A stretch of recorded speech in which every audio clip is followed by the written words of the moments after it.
What do you mean, welcome back? The stream just started.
Hello, bitrate?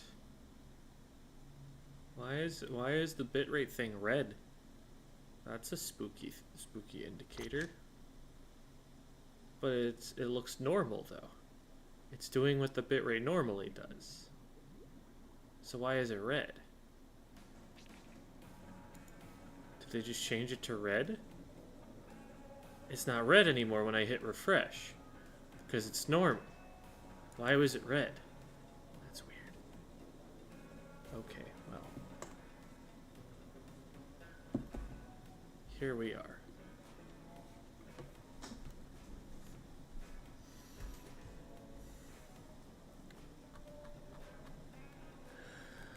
Welcome to Jamie and Borger Time and J.R. Hyde and Fanta and the Swordsman Reaper and Bunny Hugger and Devi and Lunar and I think I said Fanta already. Yes, I did. But hi. And hello Blip Blob and Ricky Gonzo and What the Devon. And hello Shaluna and Simmer. Hello Roman. Or Ramen? Both of those sound like words that exist but are spelled differently. And I'm not sure which one yours is actually supposed to sound like. Hello Giovanni and Phaedro and enter name. I have a question. Do you like the H3 nozzle nose? Not particularly. It has the ergonomic problem of you have to tap the button repeatedly, which makes you more prone to injury. It has a really weird recovery period between shots, which makes it pretty vulnerable sometimes. There were definitely times in Splatoon 2's metagame where it was solid and was being run competitively, but overall, I feel like it's relatively unpopular. It is very satisfying to hit a 3-shot, though. Hello, Doodles. Doodles will be one of our VOD reviewees today. And hello, Green. And hello, Corinna Watermelon. And hello, Quinn. Hello, Cody Crew and Ramzabu YouTube. And Mars, hello. And hello, King Julian and Sai. Hello, Na, and it's Ray. Hi, PJ Gamer. Almost at S rank. Congratulations, you're on your way. Hello, Dave. Hello, Flarft. That is a fun name to say. I like that name. Hi, Dragonstar. Why are you holding a washing machine? Why aren't you? Huh? And hello, Ty. I think it was Ty Sculp. Hello, Trext. Got into X rank a couple days ago. Congratulations! You did it. Hello, Bag Plays. Hi, R Ray. Oh no, there are multiple Rays now. There's It's Ray, there's R Ray, there's X Ray. We're gonna have to get very specific about our Rays. Hi, Autumn Quartz. Hello, Lunar. Hi, Ane. Hi, Mr. Rocketman, another one of our VOD reviewees. Hello, Scribble Squid. Hello, Riga Yara. Correct me if I'm pronouncing that wrong. Also, to our VOD reviewees, hop in the waiting room channel of the Squid School Discord server, and I'll drag you up shortly. Just gonna say hi to everybody first. Hi there, Gabe. Hi, Hapless Hero. Hapless is gonna be my doubles partner for Melee at Riptide. We were playing Slippy the other day. Hi, Z-Tech. Hi, yup. School started up for me, and all that teamwork advice is about to kick in. Doing some group projects or something.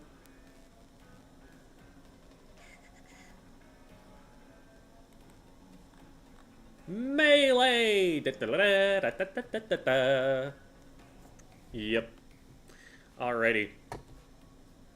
Gonna hop into the Discord server here.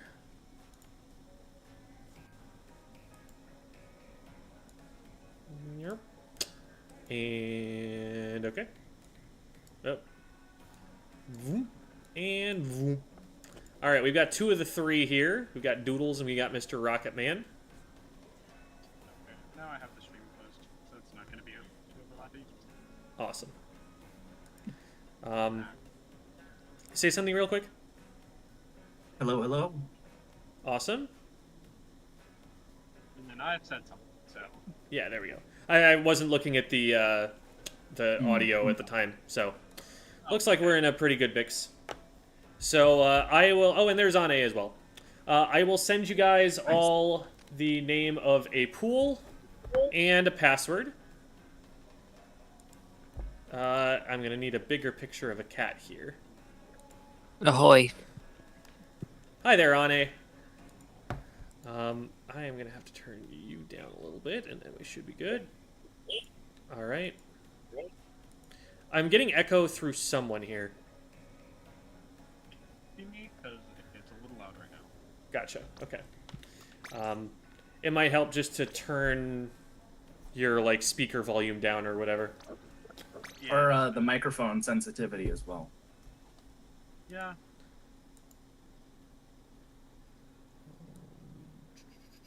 Okay. Oops. All right.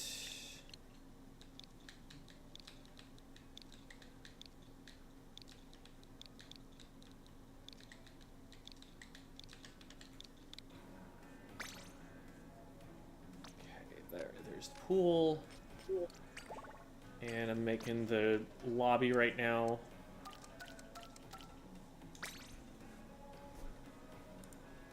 All right.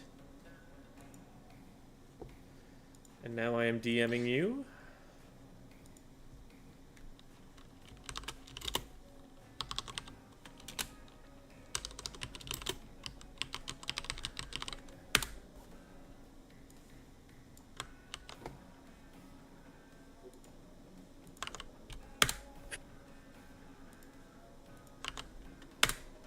All right. That's everybody.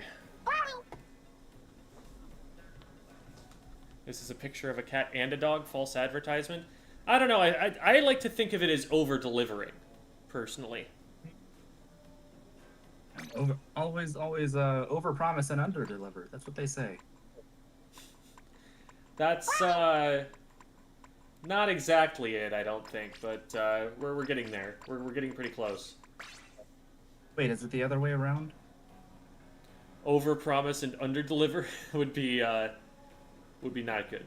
That's not what you're looking for. That would be, I'm sorry, I think I gotta go make some calls. I'll be right back.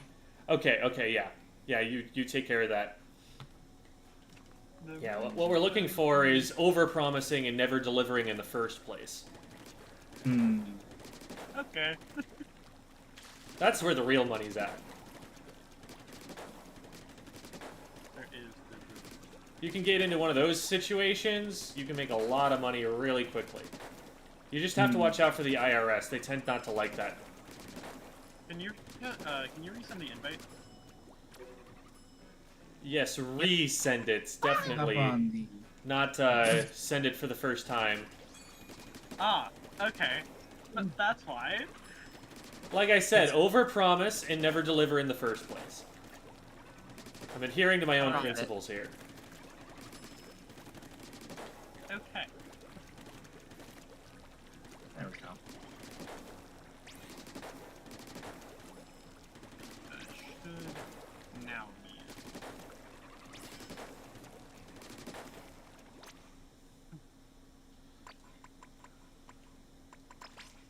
Just stay with me.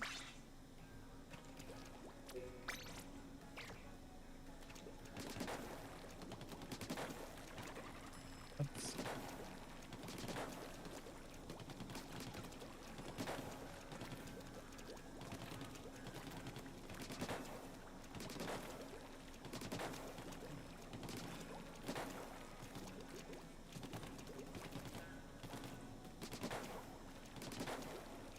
Oh wait, this always happens to me. I'm always the one that forgets. Sorry. It's fine. All good. I just figured you were messing with gear or something. Yeah.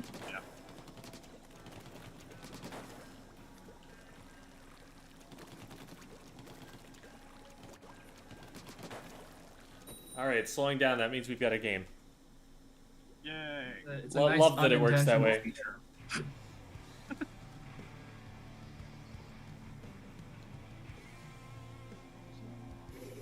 Okay. Oh boy, we're a very frontline heavy comp, but so are they. So it all works out. Yeah, no, this is fine. Squeezer can do pseudo anchor things. Yeah. They are Let's much see, nobody more coming to flank. by me. Splash. I'm gonna go try and take on Splash, down to Splash. Close to Zuka. Careful, back up, back up. Three on my ouch. Got one. Unsplash. Okay. One Splash pushing is up. flat. One pushing spinner. Yep. Got him. Nice. Okay. Tower I'm down. trying- There's another one by it. Pushing me. Traded. I'm gonna try Just the and, bucket, get just in the behind bucket. tower. Behind tower. Yeah, bucket last. Bucket I'm bucket dead. weak. Bucket got away. They popped cooler. We're on spitter. Got one, got two. We have numbers. Oh, Got Trizuka ready. Grabbing tower. One Okay, bottom nice. left. Got him. Nice. Popping. okay. They're I'm gonna crabbing try and, tower. I'm. Got one. Dead. Got two down. Grabs down.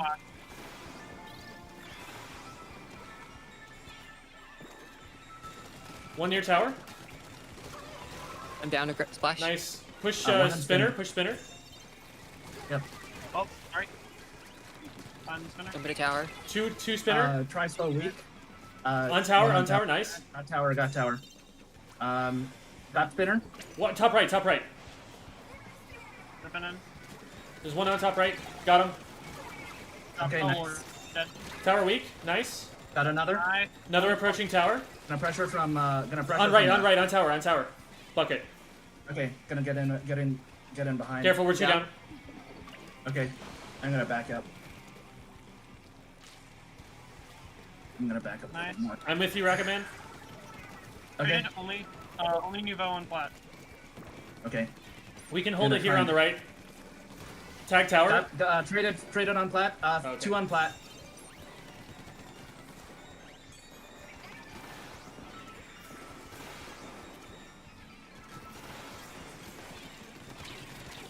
One from the grates got me. I'm Back down. up or I'm two down. I'm down. Three down. Three down. Back up. Backing up.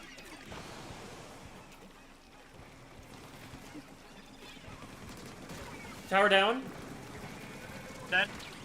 Okay. They're crabbing I'm in gonna mid. try and Wall up on her plat. Where did I get a cooler from? What the heck? I have no clue. Pushing tower. Nice ball. Got one. I'm down. I'm on tower. Got him. Okay, nice. Just one. One left. They've got coolers. See if we can run them down. Okay. Trizuka ready. They're behind us, behind One us. tower. In mid. Okay, I see it. I see him. Nice. Got him. Got him. Okay. Probably down. I got tower. Down. 2 on plat. One Left of chasing me spinner. left. Okay, I'm swimming in. Got one left. One in mid. Bucket. Flash low. On top mid. Crabbing on left. Pressure and I'm crab. down. Down to try slow. Down to try slow on tower. One dropping left. Try. Dead. Tower weak. One's on our plat. Okay, I'm gonna wall up. Got one. Watch spinner. Got another. One in mid. Dead. Got one. Nice. Okay. One in mid weak. They've got cooler though. Yep. Careful not to trade. They're on tower. And them. There's another one coming up. Nice. Down. Okay. Is Zuka ready? Whale out. Is he not crab? Crab on left. Nice. Got a Nice. swap. Okay. Got me. Nice. Last Don't on fly. last on Bottom left. head. Bottom left. Down. It's flash. They're jumped out. I'm not gonna stay on Are you this once safe? we start getting pushed. Okay. Yep. Stepping in. Wall out. Second. Down. I'm being pushed on right. Got one. I'm down. Okay. I'm Grab swimming on in. right. Backing up. 3 on right. 3 on right. Don't fight it. We have 30 seconds. Just stay alive. Okay.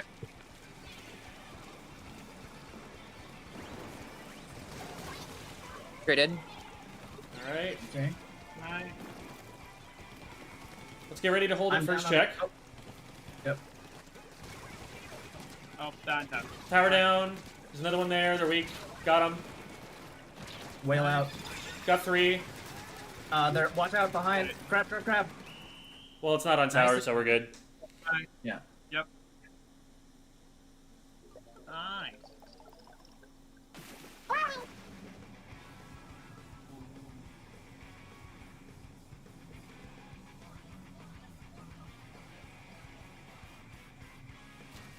Cool, ready, wet floor fan. That's a good title. I like that one. Thank you for the donation, Bloomin. They say, just stopping by since you were in my recommended to tell you that Rogue English Teacher is awesome. Thanks, teacher. Oh, appreciate that. For those It who don't is know, awesome. it is a is. second channel that I run that is separate from this brand because I want to be able to talk about less school-appropriate things, let's say, on the channel. So it's not for everybody who watches me here, but appreciate it all the same. Huh, why did it Vimo twice? Interesting. You never have too many Vimos. Yeah, I mean, well, I don't know. Some of the times that we get like a bunch of gift memberships in a row, it's just like, all right, so the next 3 minutes of audio are just gonna be filled with Vimos.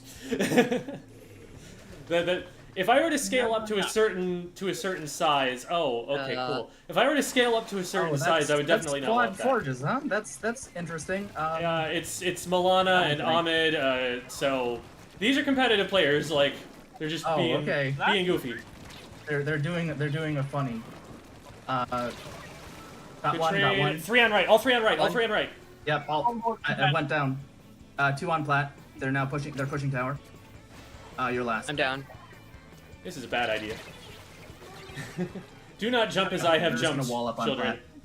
plat. Do what I say and not as I do. Watch out for they've got 2 booyahs. 2 yeah. Nice. On right, we 1. Wall out. Whale out. That is. I'm down. there's another booyah. Doodles, are you safe? Yep. Okay. Got 1. Attacking. You going in tower? I'm down to booyah. Dead. Got one. Back in. Another booyah. All the booyahs. Careful about dropping left. There's a couple there. On tower low. You jumped off. I'm 2 on me.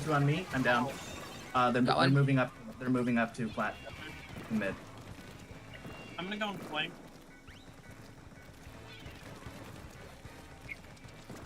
I'm being pushed on left. Got one? One try. Okay. I'm flanking. Push in on right. Push in on right. I'm gonna try and Tower's low. Got one. got one, got one. Only one. Last one plat. Last one plat. Yep, I see him. One Whale tower. out. I have Zuka ready. Right of spinner. Popping it.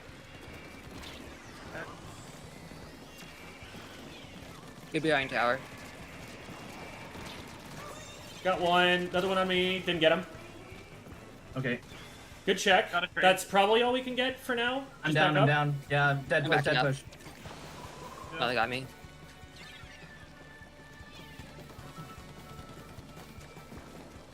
All right, don't drop yet. Let's hold from left side first. We've got paint Okay. there. Walling.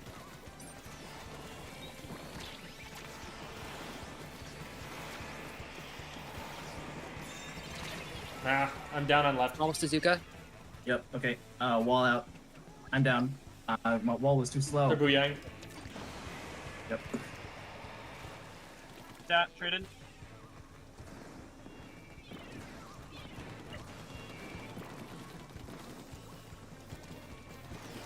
All right, moving in on tower. Watch out for booyah. We've got a forge on our bats. Forge on bats. I'm down. Traded. Still Bats. one around tower. I'm down. You just gotta run for tower. No. There's nothing we can do. Rip. GG. Good try. Good try. Forge pros like the number 4. For forge. Forge. That's very good. Oh, no. It's the Oppenheimer comp question mark. Oh,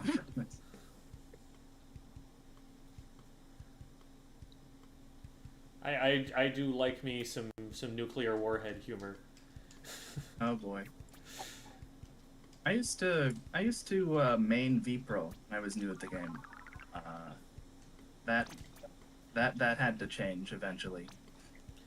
It's like not a bad main weapon for learning the game. It's got a decent amount of range compared Yeah. to what other people are going to want to use. Relatively easy to understand how you're positioning, what you want to do with it. Mhm.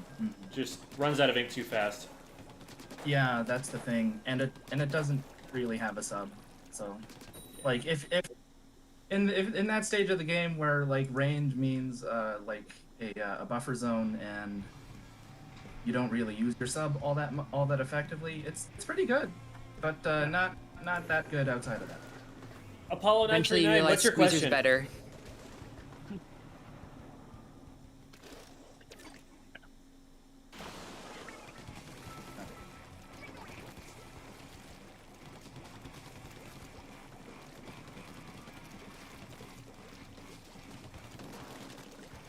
One to Lois on right. Try Yep, and yep. okay, no, never. One by There was, tower. there was some ink that went through the wall there. That's interesting. I didn't know that could happen. I'm gonna try and keep him busy on left. Got one. Nice job getting the dapples. Charger on left. Back in the mid. Scared the custom junior down to C junior down on my ouch across the glass now. I'm Got 90. somehow alive. Got 2 on the flank. Nice. One more. Got him. Tower. It's 3 down.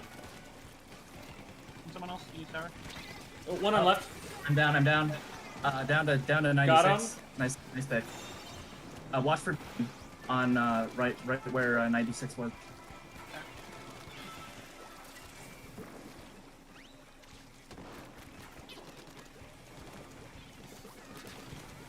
I'm down. Down to Daps. That was low.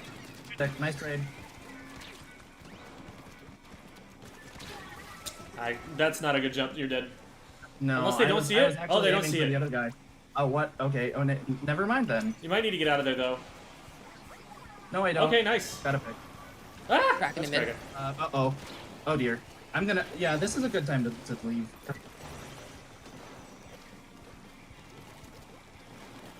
One by tower. Got one. 96. Charger top left. Got You got me. them. Nice. Just 96. That's Nice. right. 96. Okay, getting on tower. On tower.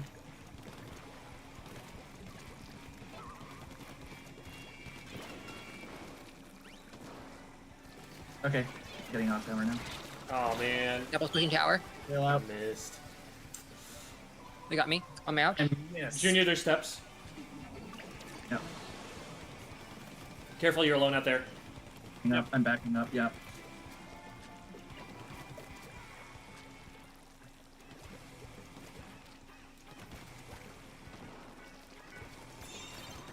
Dapple's on tower. They're weak. No. Down to daps. Down to daps. They're in left. They're in right pit. Coming around on to mid. They got me. Jumping out. Okay. Swimming in.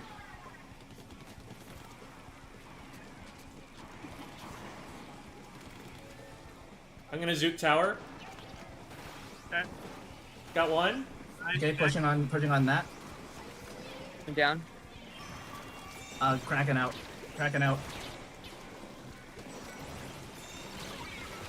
Kraken got me. Wailing. 2 on tower. Oh no, dead. I'm Just down, you, I'm just down. you, just you. All right. Devil's pushing me. Traded. Okay. Don't stagger.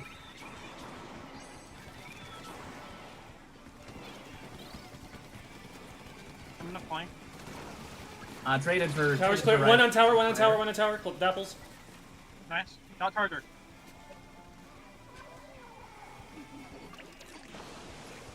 Okay. Nice. Is there anyone on our side? Okay, I see. I see. Yeah, there's jumps into right, Three I think. Yeah. Okay. Flanking.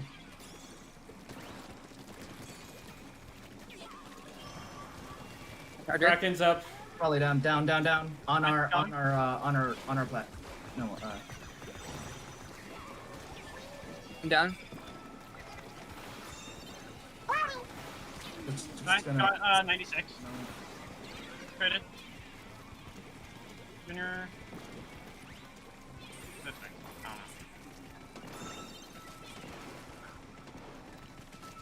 know. Okay, I'm gonna try and flank around and get Ziff off. Get Ziff off mid. Whale Junior's out. low. Dapple's pushing steps. 96 on tower. Got Devil's. Nice pick. I have Zook ready. 96 in mid.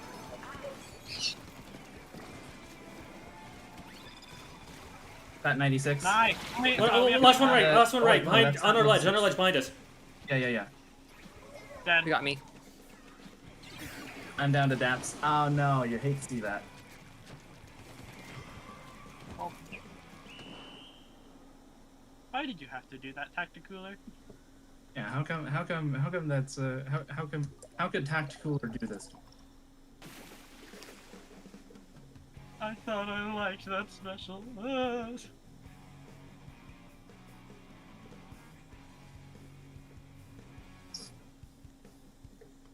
Could have maybe. I think when I pushed up past tower, I was very sort of reactive instead of proactive. Like maybe I could try and use the time and space to. Anyway.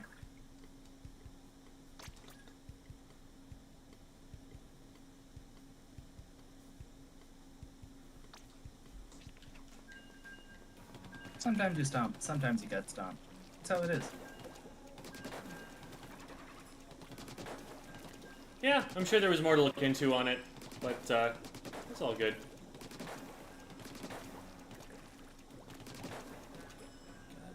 So I'd like a last minute change of my my patch. Can we do that one instead?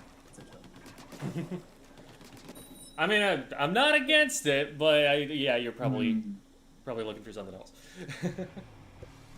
I mean, to be fair, like, yeah, I'll talk later. Yeah, I don't know, like, if that's one that you genuinely think you'd learn from seeing, then sure, we could go over it. All right. Nobody coming flank. Okay. I'm taking right. One by spinner. Pushing left hard. Uh-oh, Luna on me. Luna I down see to him. Luna. They're Go down. Got Luna. That's false nicely down. done. Vessel's pushing me. They got me. Okay, I'm gonna just I'm down to missiles. Wall 2 on left. Same numbers. Wall on their block. Our block. Dead. Traded for S. Hmm. I'm down to wiper. Don't stagger. Hammer moving in. Watch out for hammer. Got hammer. Traded the test blast. We have one up.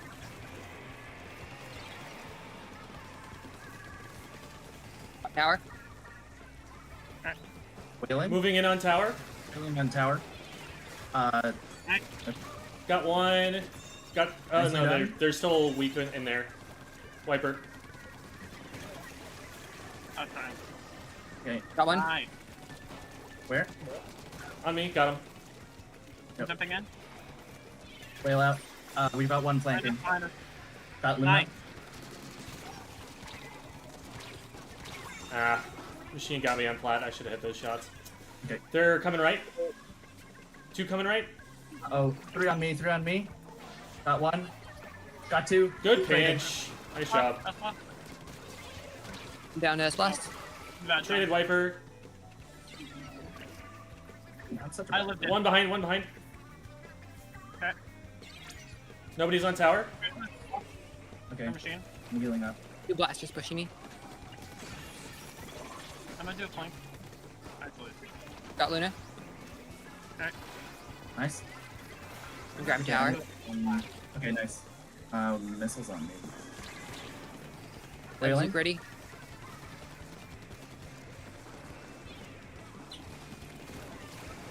Dead. Nice.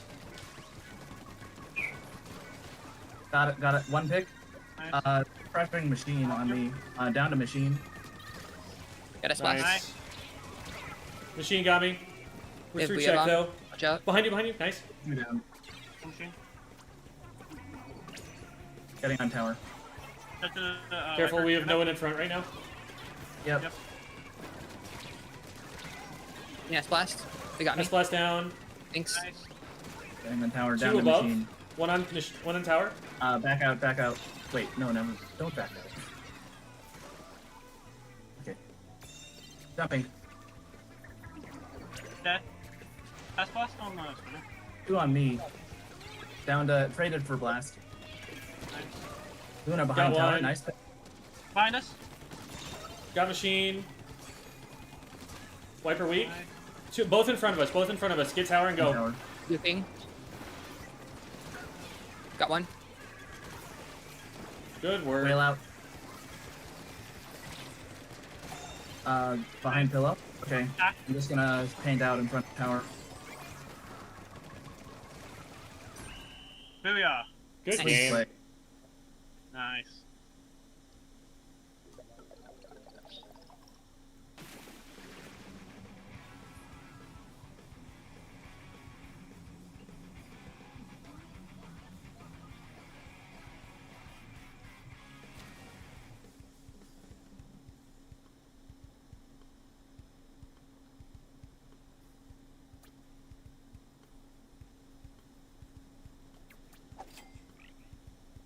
You defeated Sam's the Gremlin? Do you know Sam's? I was unaware of their gremlin status. I thought they were a skeleton. Doo-doo-dee-doo. Oh no. No. It's okay, we had a good time, it wasn't them. Hmm.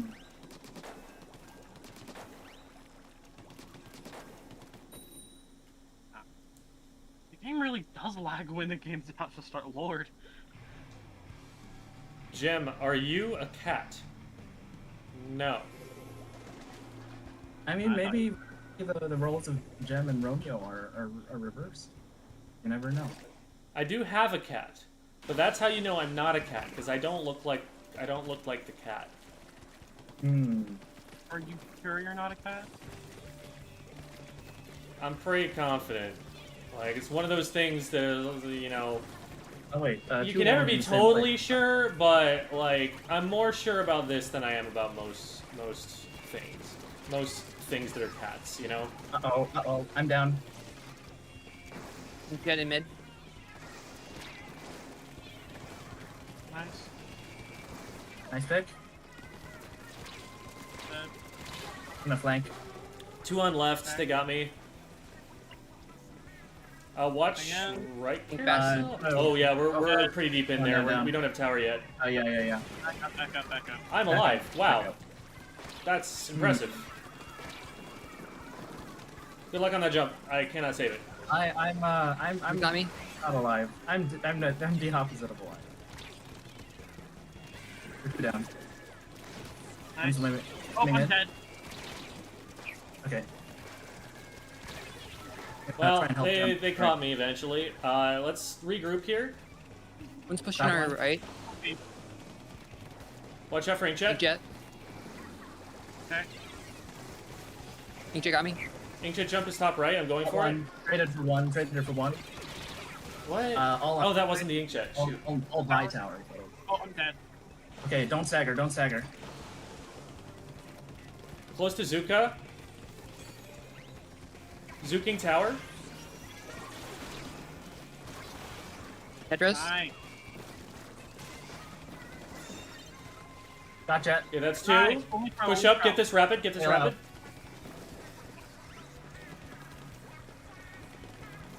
They're coming around. Yeah, don't let him give jumps. And push them. I'm Zuka ready. Dead. Got Tetris. Got Tetris. Okay. They're rapid escape, but One back in. I'm down. where from? 2 on left glass. Down. Weak. Wailing. They Wailing. got 3 specials. Fight on Tetris. right. Fight on right. Tetris. Nice. Tetris. Nice. Pushing rapid. Not pushing rapid. Down to back. I have Zuka ready. Tower's weak. Okay. We're two down. We're two down. That jump is not safe. Not a good jump. This was. I do this a lot. I'm realizing. They have jet. I'm down. Don't you down? Tetris. I'm gonna be flanking once everyone's back. Tetra's pushing our plat. Got him. Zuking tower. Nice.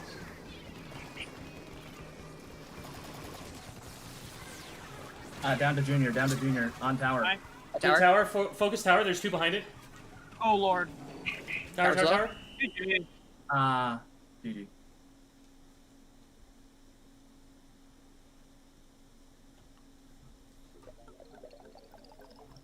Where's my silence again? Anyone know what Splatfest team I'm on? Oh, I'm gonna be Team Shiver probably, but I need to check in with the Silly Comp Sunday folks too. Team That's prize, an obviously. interesting question. Like, it's not a favorite idol Splatfest. It's a which one would be the best leader Splatfest. Mm-hmm. I think they would all be bad leaders, to be honest. Yeah, but I feel like Shiver is a little egotistical to be the good leaders. You Like, Yeah, well, it's like I think she's got leadership skills. I think she's got like the charisma to pull people together. I don't think like I'm not sure that like the direction that any of them decide to lead the group in is gonna be phenomenal. Like we did kind of smoke them all in their boss battles, but yeah. I feel like Cry would be the best at like considering everyone's opinion. Actually, Big Man would definitely be the best at that. But they're yeah, like if we're not- talking about their knowledge of what needs to happen, I'd say it's probably Big Man. Like Big Man. you know you don't. Big want Man's to, like you the don't want to arranger. Big Man's the producer, right? Behind the scenes, making Yeah. stuff happen. Like Big Man's the business side of things. But Yeah. Shiver's the one who would command the masses to go to war. Yeah, you don't want a guy that's a doormat. You know. They're Yeah. coming. A literal doormat. He's flat. Oh lord. No, Good Yeah, luck, not Frank. not on flank. oh, I'm Got him. dead. Splash and Etch. Okay. I'm in behind them on left or on right. No, it was on left. I was backwards. Fucking wiper. Down to price low. Nice, Nice, nice, only, nice, no, nice only payback.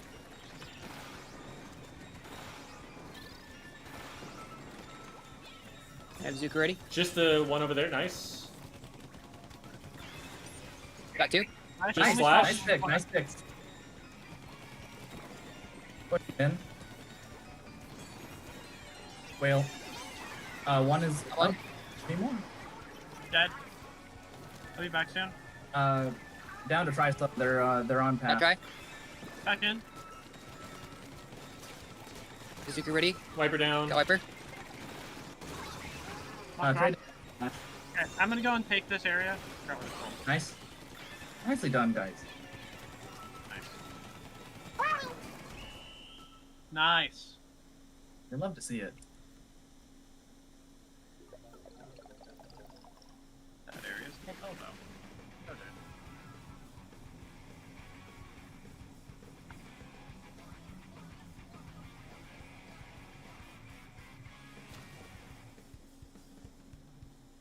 I don't know if I would call Fry the strategist. I feel like Fry is in her own little world.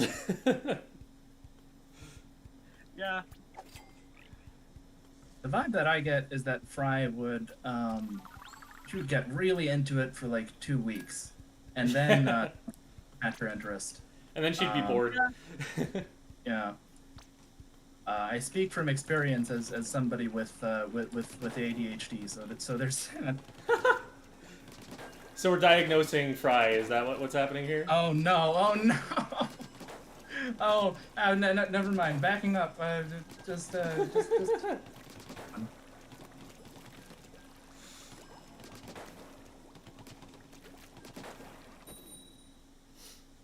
am so excited for the new stages. They're not going to be the greatest, but they're going to be. I think they're gonna be fine. Like they're gonna be like particle and dime level. I think at least. I think they're honestly going to be better than Particle and Dime because they're a little bit bigger. And particle and dime. I like it a lot. We've got one. I think it's shot. Oh, I might die. Yep, dead. Flank left, flank left. Oh I'm my god, down, I'm down. no shots. Huh. That was a good strat. I wonder if that was a set play. Come on, walk forward, walk forward, walk forward. What? How did that hit me? Oh, it was a second one. Never mind. Yep, I'm dead. That was a little too aggressive. I'm down. We're 2 Zuka. down. We got Get one out of there, on- get out of there. Yep, I'm down. I'm down. Phew. They pick up so much space so fast. I'm gonna jump into you, Trislow. I'm Sorry, dead. I don't know. I'm down. We need to go. That is not pay a attention wall. to that range. Back on tower. Back on tower. Back down. I'm down to range. Down to Range range. is weak. Range is down. Nicely done. Ah, shoot. Squeezer is holding back on flat.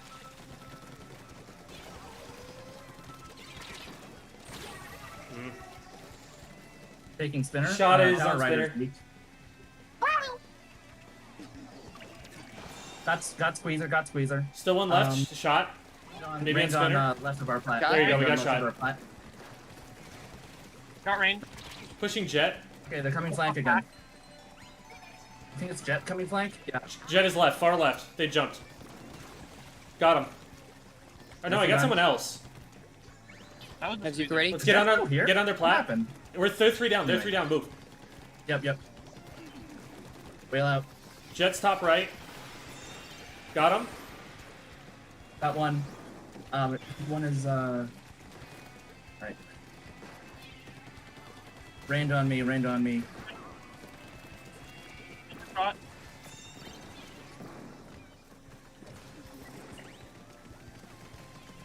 We got two. We got range on bats.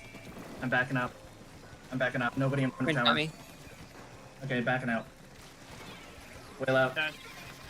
Sorry. I'm down. Down to squeezer. Oh yeah. Dead push. I got double Zuka. Uh-oh. I'm dropping out on right. Uh-oh. I'm down. Forward. We got there. Our plat is not clear. Our plat is not clear. Forward. Dead. Yeah. Okay, they're all on left. They haven't gone up yet. Now they're coming over. I'm gonna go through bats. Got one, got one. Nice. I'm down to squeezer. I'm down, I'm Got down. one. That's two Only down. got- Nice only try. got- only got- I'm in behind them. Oh shoot, there's a yeah, jump. they're Ignoring the jump, gotta go for tower. gonna go shower. At the back. Yeah, the jump made it in now. There's At Zuko. range. They're try Zuka wasted. Got one. Dead. Nice. We have numbers by one. Really? Where? Okay, yep, they're all playing back in. I have Zook I'm ready. gonna go for a flank. Never mind. Got one. Nice pick, nice Thank pick, you. range down. Nice. Who's on tower? On range. But tower. Wait, no, that's shot. Help tower. Behind. One on me out. Dead on me, Low. dead on me. Okay, yep. Gonna squeezer. No, it's not squeezer. It's not. Got shot. Getting on tower. Whale out. Flank. Watch out for Zuka on left. Down to Zuka. Nicely done. Zuka. Nice.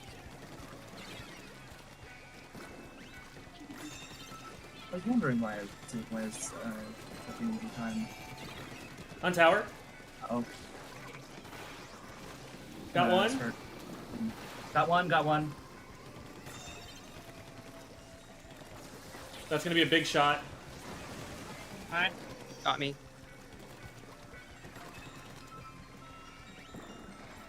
Wailing flat. Down. Oh, dead. I should whale Got flat. one. It's just you. 15 seconds. Regroup. Mm-hmm. I'm down. Nah, yeah. Got jet. Okay, we need to rush tower now.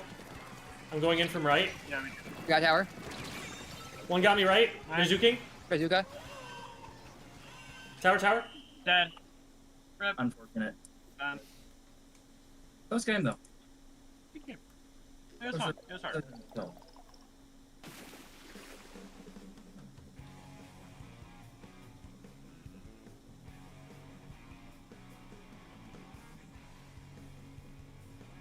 feels like we're going very like short range shooters. Sure, being this heavy on short range shooters makes it kind of difficult. Well, I mean, first of all, to deal with range, and second of all, like it feels like we're taking a lot of one-on-ones. Yeah. Like we don't really have the range to support each other in a fight. Yeah.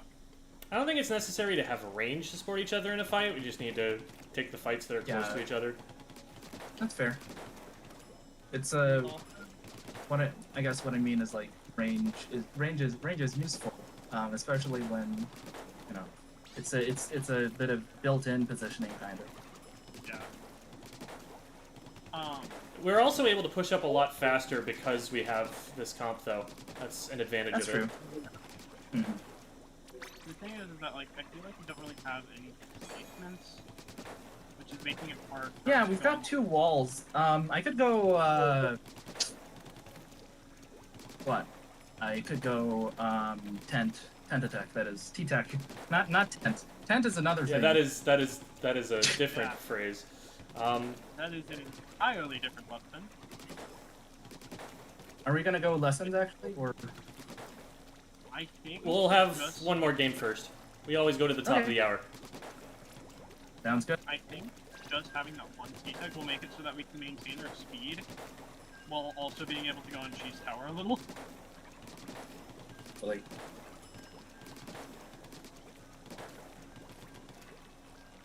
Good. Oh, we already have the game apparently. Gem, it says global on the ceiling. Where? I don't see it. Are you sure?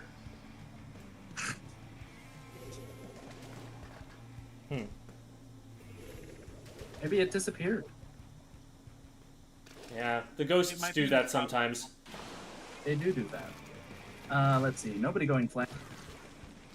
I'm gonna roll out on left. Alright, that's a dynamo. I'm not pushing that. Dynamo? Yeah, we got the backline heavy.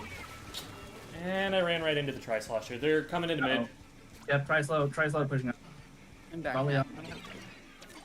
Got one. Nice. Half damage. Oh, I'm dead to Dynamo. Dynamo drop. They're back on. Yeah, Dynamo's in Trislow mid. is on left. Traded Dynamo. Have Zuko ready? Gonna go down. They've got cooler. Continue on their plat. It's not. Careful, don't push in too hard. Got one. Get some paint before we go in. Yep. I got Only me. two. Still One on around tower, one around tower. Yep. Traded for Chrysler. Nice. All right, careful. They're gonna be back in sooner. Don't go in. Don't go in. Don't go in. I'm painting you out. Back up. Dynamo's in mid. Dynamo's low. I was trying to get him.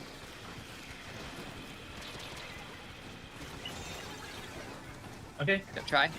Traded Dynamo for- got me. Yeah.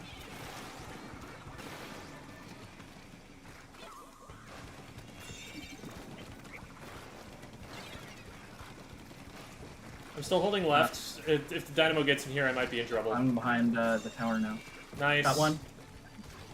Got try. Only two. Push up. Got I'm one. gonna Stringer try on plat. strike plat. I'm grabbing tower. Got one. Dynamo weak. Didn't get him. I have a Zuko ready. Nice. Nice. One Dynamo. more. Traded. Got Chrysler. Good stuff. Good stuff. Nice. I think it's her back. Have tri strikes ready. Dynamo top left. Yep, I Got see him. Stringer. Got Dynamo. Not Dynamo. Got somebody else. Not sure who. I'd watch behind. The Stringer is waiting for me. Try got me. Dynamo weak. Nice. Tower's weak. Ah, I couldn't find the Down. shot. Okay. Dead push. It's gonna be fine. Reset. Good Wait. try. Nice.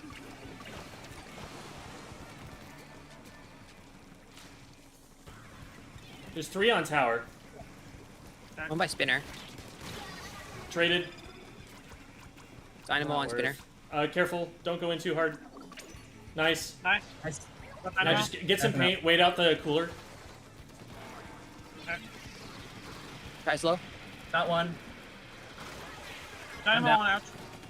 Yep. Dynamo coming on. I hit him left twice, but okay. They're Back pushing up. Back plat. up. Don't back up. By Back up. spinner. Make sure we're not going in on engagements when they have cooler, because they're gonna win those trades.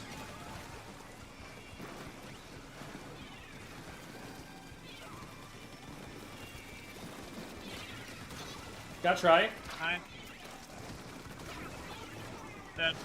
Got one. No. Didn't Dynamo? get one. On my ouch. C Junior. You got me. Okay. C Junior on plat. That's good. Try behind You're me. last. You're last. Okay. Gonna just paint up. They're jumping to Back in. tower. Okay. I'm gonna try and paint for strikes. I got strikes.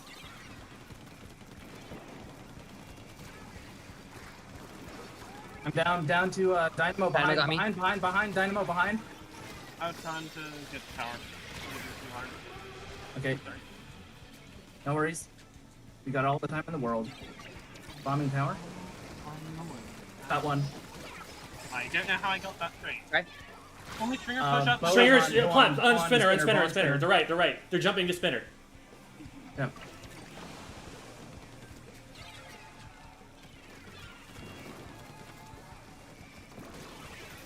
That's Nice. it. Dynamo Okay. below. Yep, I see him. I'm gonna try and trade you back. Nice. Stringer? Behind the thing. Dynamo. Behind cover.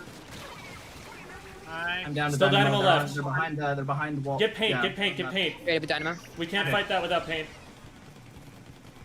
Okay. I kinda can't. I'm gonna try and paint up in mid. Focus left first. That's where they're grouping. Nearly, I attack. Up attack. I think there's still somebody Behind us behind. underneath. Yeah, we Right. need to get on tower. This ain't happening.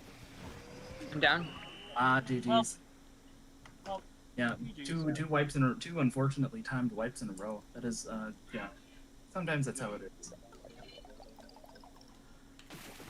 All right, let's transition over to the VOD reviews now. Does anybody It's not- need? Huh? If it's not too inconvenient, could I go first? Because I have to leave after a bit. Yeah, I was just gonna ask if anyone needed to go first. So yeah, we can do yours. Sorry, I don't have the voices worked out. Who of that was you? Ani. Ane. Okay. Just figuring out which DM to switch over to find the code. All right. Make sure to hit stop so that I can cancel out of the menu here.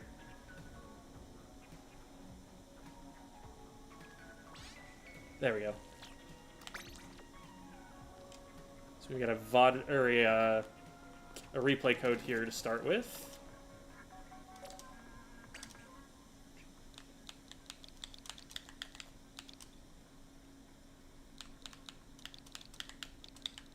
I'll get you the projection in Discord in just a second.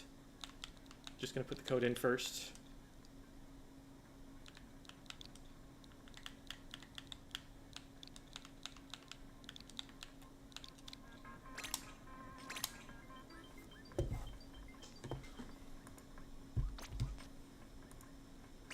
Oops. Wrong button.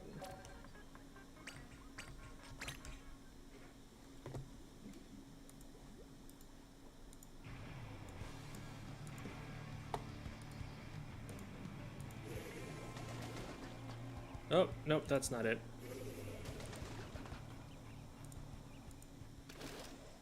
The options shifted position right at the last second, so I clicked the wrong thing.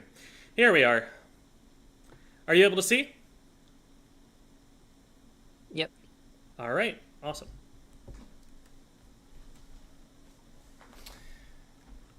So we've got Squiffer, and we're playing with Jet, Forge, and 52. Is this solo queue? No, this is Scrim. Okay. This is a steady comp. Yeah. So paint-wise, you're probably doing okay here. You've got, Jet paints a lot, 52 paints a good amount. Squiffer doesn't paint terribly either. One thing that I do think you would get out of the machine here that you wouldn't get out of the Forge is AoE damage, because we don't really have that right now. We don't have a good way to hit up over ledges and stuff, and especially on tower control, which is what I believe this is, that would be really valuable. Their Range Blaster, for example, is accomplishing that for them.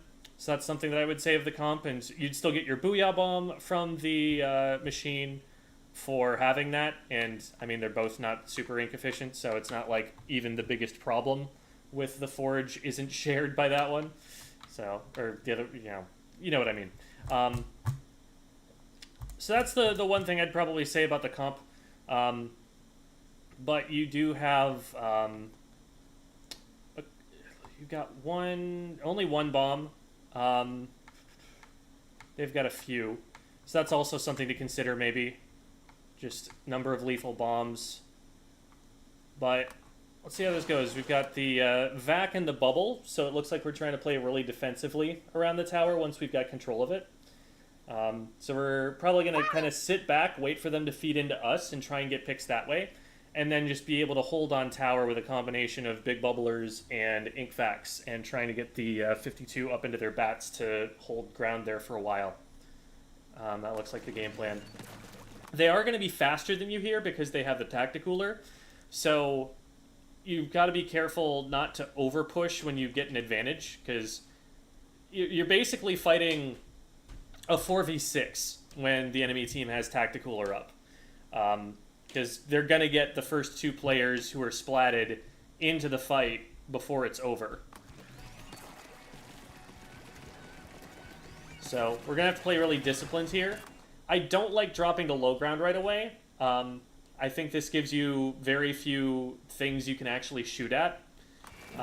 You probably would prefer to have some kind of like height, because like down here, you're at no advantage whatsoever against the range blaster. You can't see over the cover. It can hit around the corner at you. If you get rushed from the side, like you still have to charge a shot before you can do anything about them. So I think you're just in a really weak position right now because we dropped so early.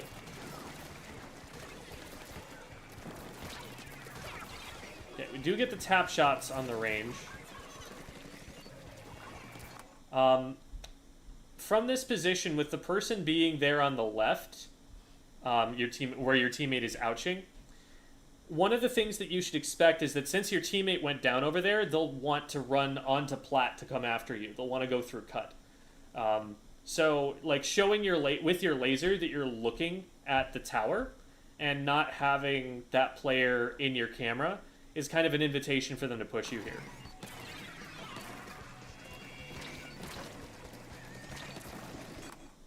Yeah, there's just a lot of danger that's going on right now, and I would probably just kind of back up a little bit, maybe throw some point sensors, get some information, and wait for your teammates to come back in, because if you get caught before your teammates are back and able to help you, now they're just still staggered, and you lose the second checkpoint too. We did at least manage the trade there, which is good, but I think we can definitely do better than just a one-for-one trade if we wait for the team to get back in. We also lost a special in the process.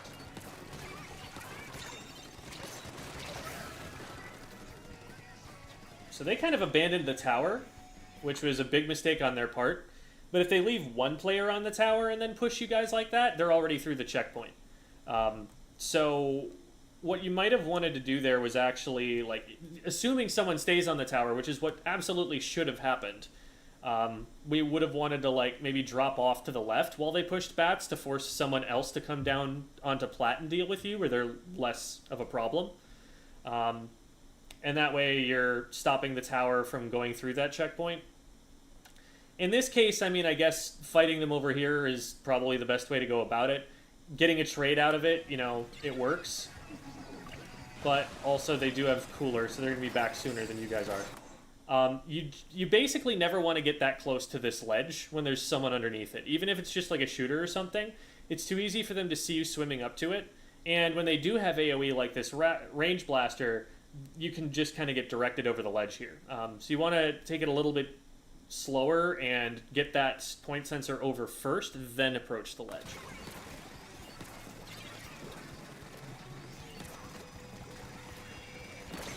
Some paint on the plat here would also help, although getting that shot does a lot in the way of getting the paint down. But if there isn't that player there, then maybe some tap shots across the way will give Bunny over there a chance to back up.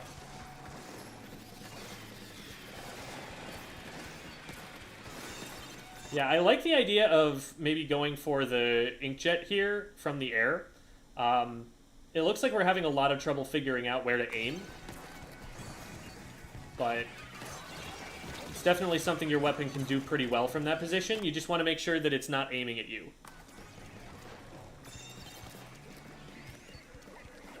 I'd like to see like a point sensor down around your wall or something. There are a lot of players that were nearby here, and once they're spotted out, it makes it easier for your 52 or your Forge to push into, and it'll give you the information you need to know whether it's safe to move forward. Because you can't really throw bombs, you have literally nothing on your weapon that isn't line of sight. So any cover whatsoever is one of your biggest problems. Being able to see around corners with the point sensor at least lets you know whether it's safe to be there. Doesn't clear it if you do see someone there, but at least it gives you that information. Nice pick. And good job getting that trade too.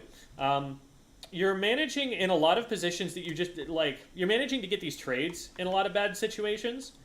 You just want to be avoiding the bad situations more. And that's basically happening because it feels like you're trying to play like a frontliner here. It feels like you're trying to push up really quickly and aggressively, even further past like your 52 player a lot of the time. And so in a lot of these engagements, what's happening is they're just running at you and getting into range of you, and it's coming down to whether you hit your shot or not, instead of coming down to you being able to outrange them, which you can against two of these weapons that you're fighting against.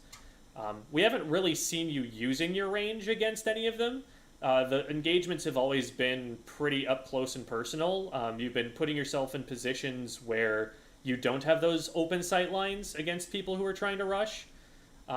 So you haven't been seeing them coming, or they've been getting on top of you too fast.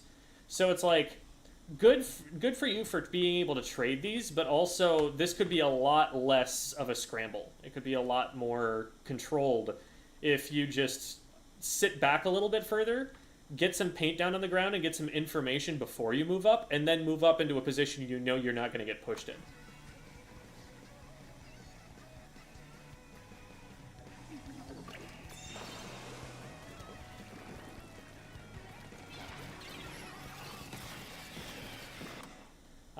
Like here, for example, we're dropping down onto plat when we don't really, for sure, 100% control this area yet. I might have gone back too far. This is good. So, like, right here, I would definitely, like, you've got a player who just went down on plat, right? I would drop out onto bats and use the high ground to figure out where that player is. Like, who got that player, or if you hear it on comms, then, you know, I'd ask them, like, where are they? What got you? Because if something's just running across plat right now after having just gotten your teammate, you don't want to just drop down right here and start pointing your laser in the other direction. If there's no control of plat here, then there's no reason to drop onto the spot that's already being controlled by your 52. Take a position where you can use your high ground and see something that your teammates can't see and be at an angle your teammates aren't already contesting. You can still help the 52 if they get into trouble from the high ground. But once you drop there, there's nothing you can do that they can't do as well.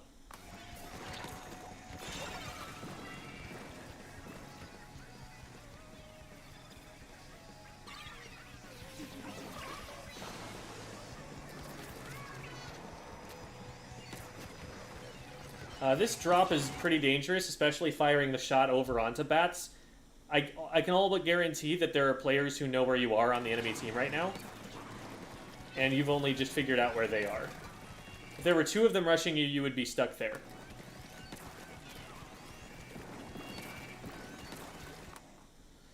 Firing those shots, again, like, because of where you're firing them, they can see how far the shots are going. They know where you are because you're firing these, and they know you're really close to this ledge. You don't really have an advantage on this corner if you try to push around it. So seeing those shots and seeing that, okay, this Squiffer is actually pretty close, and they're firing repeatedly at this spot. If a player's around the corner, they're going to read that you're going to come around this corner, and they're just going to shark you. So it didn't turn out they were around the corner, but you still did almost go down to the range there. And yes, you have a teammate who's up there, like, ready to help you, but you probably want to, like, have someone check that corner, or just throw a point sensor around that corner before you move around it. Because again, cover, your worst enemy here. You want straight line of sight, so if there's a blind corner you have to push around, use that point sensor.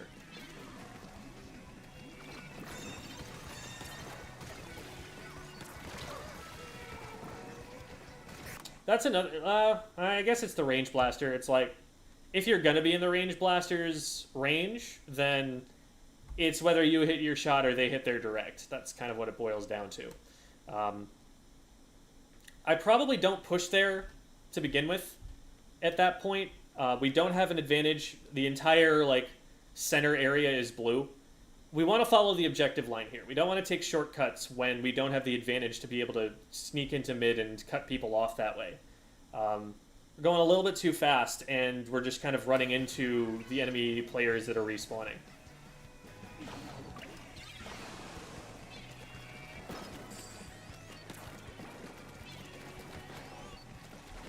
I would focus tower here. That range blaster isn't stopping you from just sitting further around the corner and taking pot shots at the tower.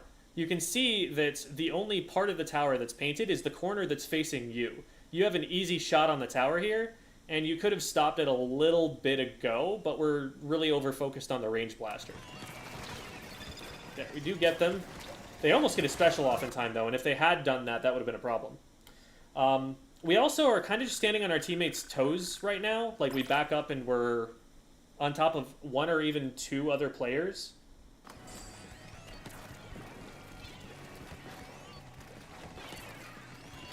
Like, as soon as... That's two players, yeah. That's your Jet and your 52. As soon as I see they're both there, I may be going up the wall on the left so that the same shots aren't hitting all of us. Like, we just kind of get doubled there for free because the range blaster is able to hit 2 of us at the same time.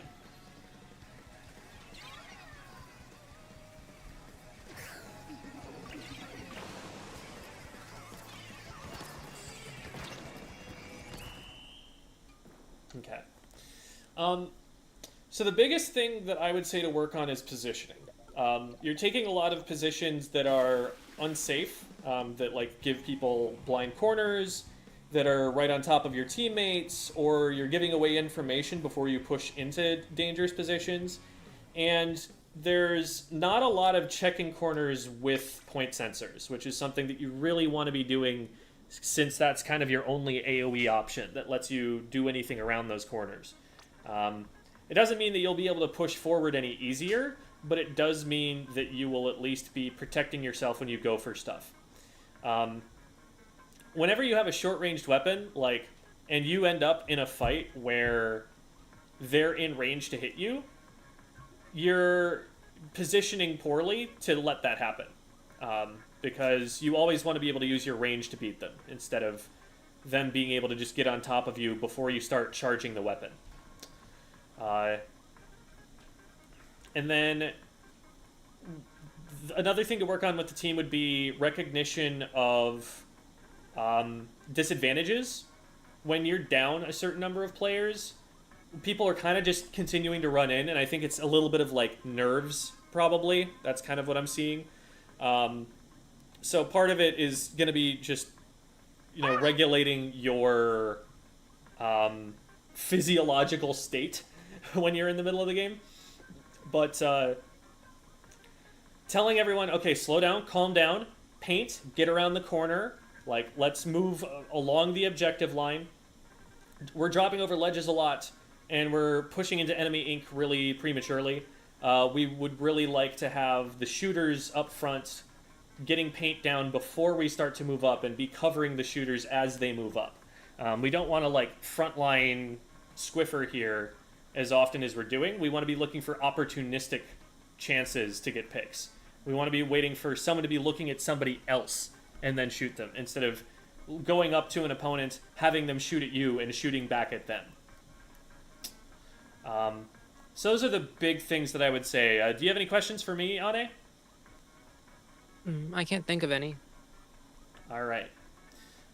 So let me know if you end up having any more, or if the team has any more on the follow-up afterward. But I think we're good to move on to our next VOD review here. Okay, thank you. Yeah, no problem. Between Doodles and Rocket Man, do either of you need to go sooner than later? There's no rush for me. I can stay however long we need to. All right, sounds good. I'll just go in the order that we're in the Discord call here. So Doodles is up next. Okay. Seems reasonable. Okay. So that will be a link I have to pull up.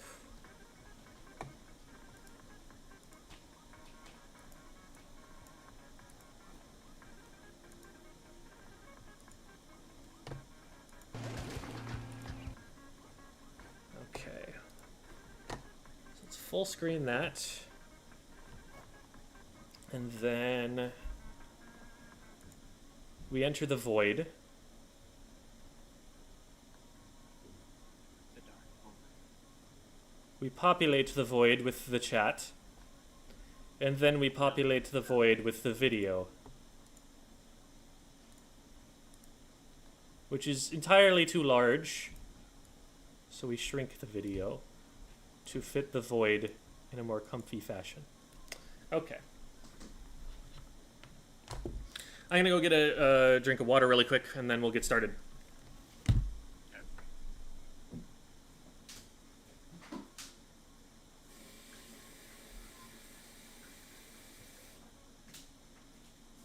I guess I'm in charge of the stream now.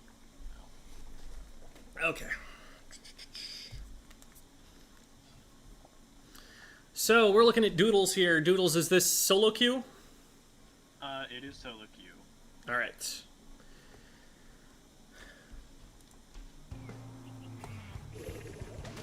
I'm going to check volume really quickly. Okay, that sounds pretty good. Okay.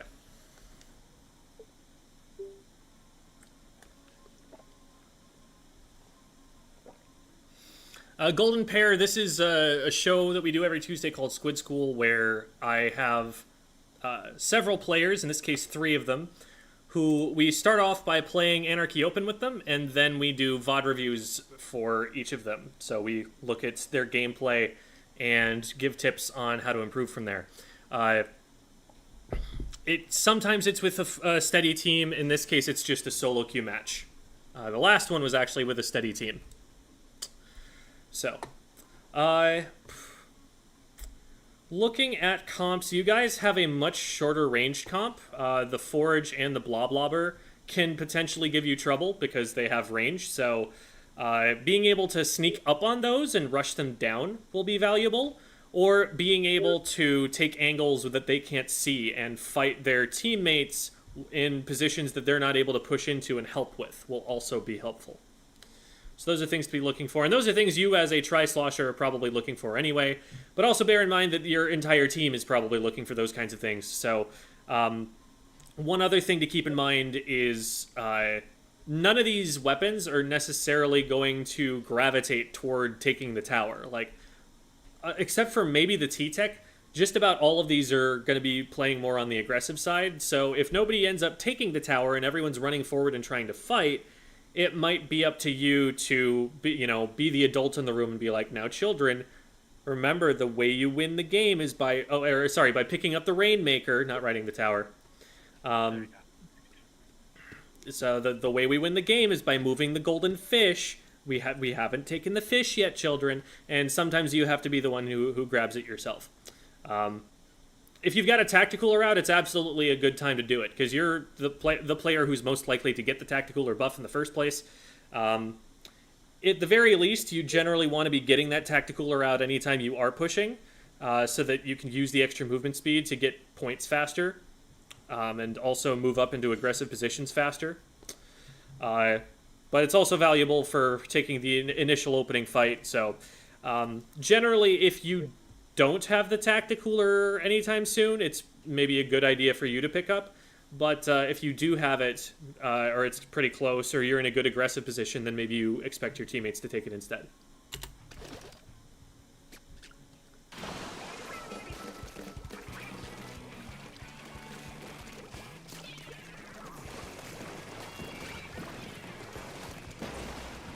Okay, so enemy team went 2 down in that opening skirmish. So now we've got a pretty big advantage and we want to start pushing it. You can see that there's a player on the wall over here. You don't reach them from here. You could try to jump forward and double slosh over, but if they just see you coming from the jump and back up, they're probably going to get away for free. So what you might want to do is maybe throw a fizzy at their feet first, or try to impede them in some way so that then, while they're committed to standing still, you can go up and get the double slosh and pick them here. Let's see how this plays out. Yeah, we hit them once and then they just back up, and now we don't see them and we kind of have to just leave. So I think maybe just charging a fizzy or something there, it would have been less... it would have been more likely that you catch them out, because... seeing someone charge a fizzy, they're not going to just assume that you're going to run at them right afterward. They're like, oh, yes, I control this space right here, haha. And you might kind of bait them into standing still and getting stuck. That's probably the way that I would look for it, but it happened pretty quick. Only challenge now is that they're kind of in the way. They're kind of making it difficult for your team to get to the podium without being directly contested. Right there. In that position that you were in, I was talking about how probably good for you to look out for picking up the Rainmaker. But that position, you were the furthest forward on the objective line, so it's kind of your job at that point to be pushing the player back, to be getting rid of that tri-slosher so they're not threatening the Rainmaker push.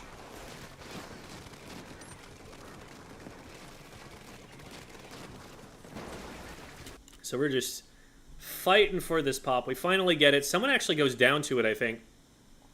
This is really dangerous. You do not want to stand too close to this player because the bloblobber has got like line of sight on you and they outrange you. I would probably just drop down immediately over the ledge on the left. Because otherwise that happens.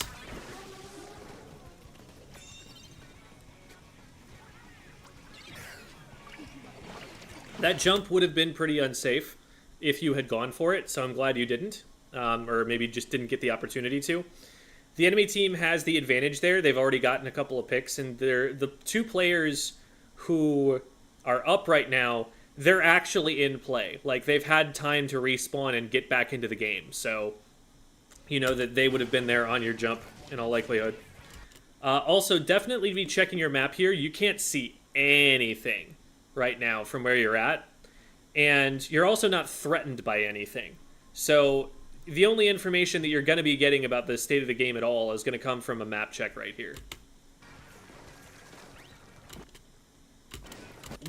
1,000% would not drop off this ledge, knowing as little as we know right now. We haven't checked the map, so we don't know where the enemy ink is.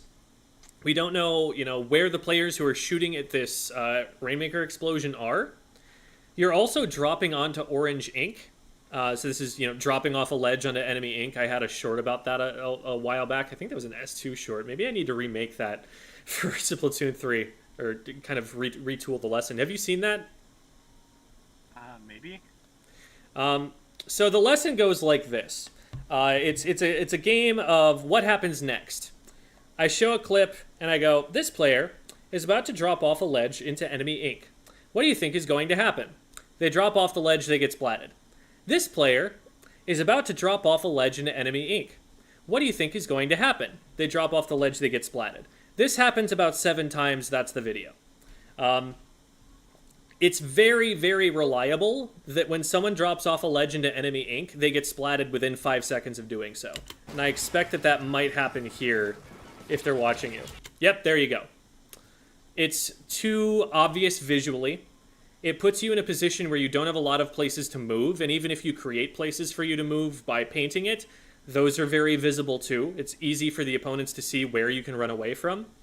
And you haven't taken the time to collect information about where people are, so now you don't know where they are, but it's easy for them to see where you are, and since you dropped off a ledge, you have no way to run away as soon as you see them.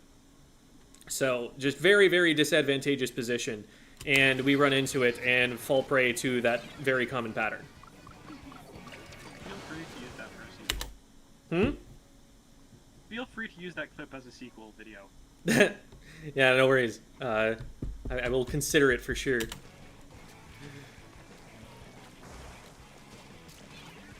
This is also fairly dangerous, because we've seen that there's a player... You can see my mouse, right? Yeah, you should be able to see my mouse. There's a player over here, and we're just kind of dropping into mid and showing that we're attacking in this direction. What you could do, if you're trying to stop this guy, is just stay on plat and swim over from your plat on the high ground where it's harder for them to see you. But once you drop down, now if they run at you here, you don't have great options for getting away. Okay, so you're able to catch them before they're able to get their shots on. Was that the Forge? Oh, the Forge really misplays this, though. Like, the Forge has range on you. They don't need to swim forward here to be hitting you. They could just stay back here and be hitting you while you can't reach them. And then you would lose this almost for free. But they just kind of... They're not seeing that everyone's down on their team. They're kind of running forward, I guess maybe to try and help the objective somehow. I don't know, but they get in way too deep here. They should be winning this, but they end up too close to you, and they don't. Okay, good pick. Oof. I'm so happy that the bloblobber blobs did not bounce off the back wall and rebound and hit you, because I was worried that was going to kill you here, but we made it. Now, you have a tacticooler. It might be a good idea to throw this backwards for the rest of your team. I would not, however, turn my back on the enemy spawn for very long here. Once you're into this position, there are players from the enemy team who are going to be trying to come in who you can stop, so you can relieve pressure on the Rainmaker carrier in that way. But if you have to turn all the way back around just to fight the people that your other 3 teammates are already fighting, now you're making yourself really vulnerable to those players. So I would just work on walling this area off. Maybe pop the tactical backwards for them, but then turn back around and, keep control of this area so that it's a 3v2 for them behind you in the meantime. That cooler is hard for them to get to. It's going to require, if they're going to try and go the way that they really want to be taking the Rainmaker, which is cross plat, they're going to have to go well out of their way to grab that and then move. Where they want to just be going up over... They want to be going up over this wall here, and then just sprinting in a straight line across. And this takes them way out of the way to do that, which, this whole area between when they're up this wall and to the cooler is pretty open and unsafe. So you'd rather that have been thrown maybe way back down here so they could collect it before they even put themselves in any danger. Alright, so we get one... Which is fine, because we've got a tacticooler, so that's a good trade. First priority right now is everyone who is protecting the Rainmaker is down. And so you have to take that place and make sure that it's safe immediately. So this player has got to go right here. That needed to be your first target, just so that the Rainmaker didn't get forced away. And then even if you go down to the one who's on plat, at least your Rainmaker has height advantage over them. And they can do what they need to there. This player, yeah, I was going to say, this player's probably going down. They're just cornered. Just no help for them there, and they drop down here, and now they're stuck, and the enemy team can just rush them. So that puts us at a disadvantage. We don't want to be going in too hard right now. We're 3v4. If we take a fight, chances are we're going to run into a 1v2. We don't just want to let them run, though. Like, the Rainmaker is clearly coming this way, and you can see that. At least put some paint on the ground to slow them down. Like, they almost just got right to the checkpoint without us stopping that. The goal when you're at disadvantage is just to slow the Rainmaker down. It doesn't have to be to stop it completely. But if you just put paint on the ground, put a bomb in its way or something, you're buying your team time to get back in and help you.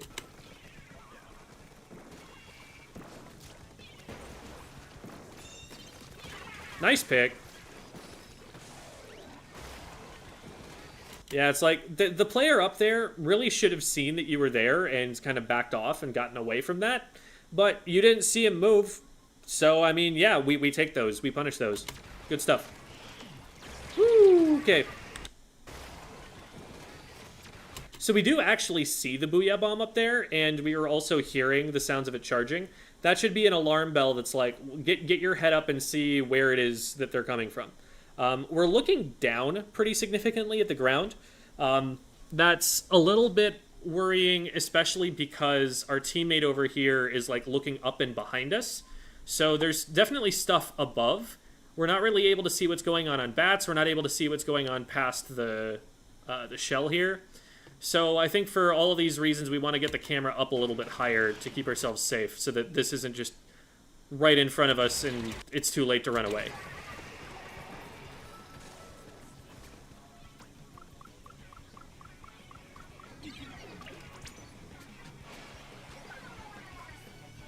Okay, this is very aggressive. There's only one teammate up here, and they're in a pretty advanced position, a pretty difficult position to hold. I'd say that this is probably a situation where I'd want to swim in. Okay, so yeah, it was a situation I wanted to swim into. Teammate drops off a ledge in enemy ink. Let's see how that goes. Yep, they're down. And another teammate kept trying to push this, even though the Rainmaker is already over here in mid. The Rainmaker is sprinting ahead of its teammates, though. I bet if you just swim over here and slosh on the side of the pedestal they're trying to swim up, that you splat them immediately. Called it, yeah. So the error they made there was kind of the same... oh, no, not really. So the error they made there is that the Rainmaker is ahead of the rest of the team. There's nobody actually out in front of the Rainmaker making space for it. We can tell because of how fast it's moving forward and how much blue ink is in front of it. If it had teammates out in front of it, there would be signs that they're coming before the Rainmaker gets there. If you especially would pop the map open or something. But here we could see, like, no, there's nobody clearing away for that or anything. There's nobody with them. The teammates are flagging behind. So this is a poor play on the Rainmaker's part in that it's made it so that their teammates could not possibly protect them. Alright, so we're trying to sneak out here and get around. We decide not to go for that player on the jump, which is smart. Alright, nice. So, from right here... Yeah, I'm actually kind of surprised that the second slosh misses there. I guess maybe it hit someone else, and so you thought you were still hitting the same player, but your teammates cleaned it up really well. That was really good patience on the way forward, because a lot of people, I think, would have seen the super jump there. You see off to the right there's a super jump. A lot of people would have seen that super jump and tried to go for it, and ended up getting splatted because they went in too deep to go for it when they didn't have time to reach it in time. Here, when the second slosh misses on the try, I'm really surprised that they're not just sloshing over the side themselves now that they get into this position. Like, I guess they try here, but, like, there's only one track that you could be coming from. If they just put that slosh over in the correct direction, they probably have advantage on you now. So I wouldn't go the same way up the side once I'd already attacked them from there. I'd probably, like, you see how the corner over here is painted blue? I might try to get up from that way, or maybe try to get up the short side of the stack here, so that they know that I'm around here somewhere but don't know where to put their slosh. But great follow-up from your teammate on the right-hand side to finish that play off and get you guys the advantage for it. Even though you went down in just like a one-for-one trade, it was totally worth it for the team because you completely broke apart the piece of cover that they were trying to use to push from.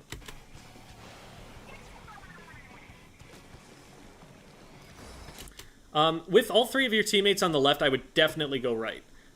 There's not a lot of extra good that you can do coming up from the left, and the left side approach is really vulnerable. You have to either go up an unpaintable wall, or an unpaintable ramp, obviously you can't go up an unpaintable wall, or you have to go up a rail, both of which are really vulnerable. If you go over the right side here, you can create a distraction so that the players on the left side are able to move up. And you also have the option, if you're getting like pre-fired over there, to hit up over the ledges or something like that. Again, to create opportunities for your players over here to get up. The players who are already over here have the best chance of getting up and over the top because they're already here. They got here faster. So it's less likely that the opponents have been able to rotate into position to stop them. But by the time you get there, the opponents are probably going to be ready. So I would just take the right-hand side instead.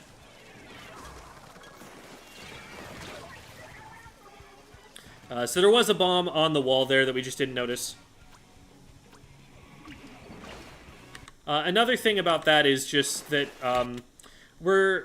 this is another situation where we're turning our back to the enemy spawn, which is generally a pretty dangerous thing to do. If you're going to do that, you want to put at least some like cover in the way so that they can't just get right on top of you once they see you're looking in the wrong direction to stop them.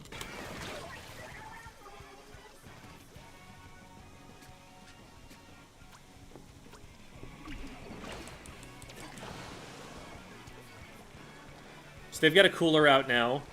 I'm just looking at the top of the screen here.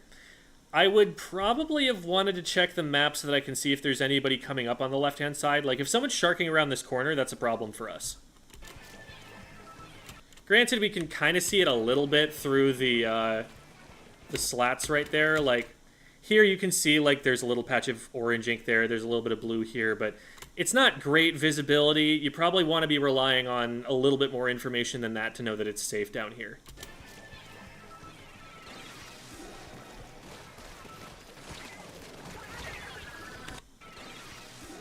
And we kind of just dive in here. And this is not worth it because they have Tacticooler. Even if you get a 1-for-1 trade, they spawn so much faster that this is effectively just them having an advantage for you taking this fight.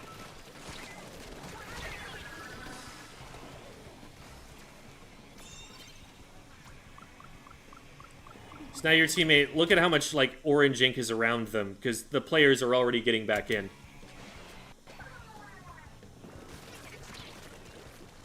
I'd be really careful right now because you're all right on top of each other.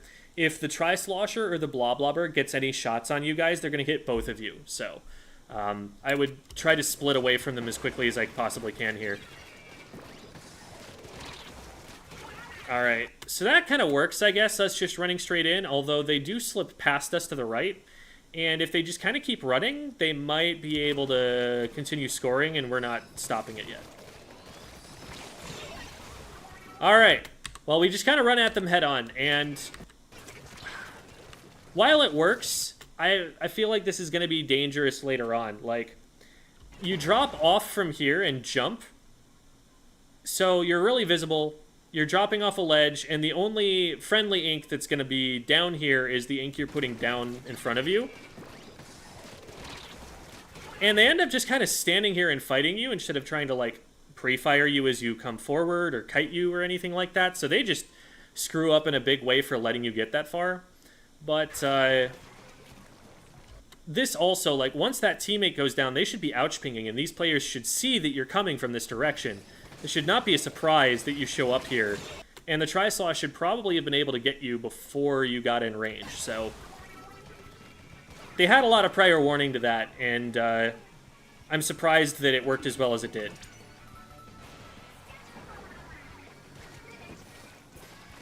Again, I'm worried because we're dropping in behind them on the objective line here.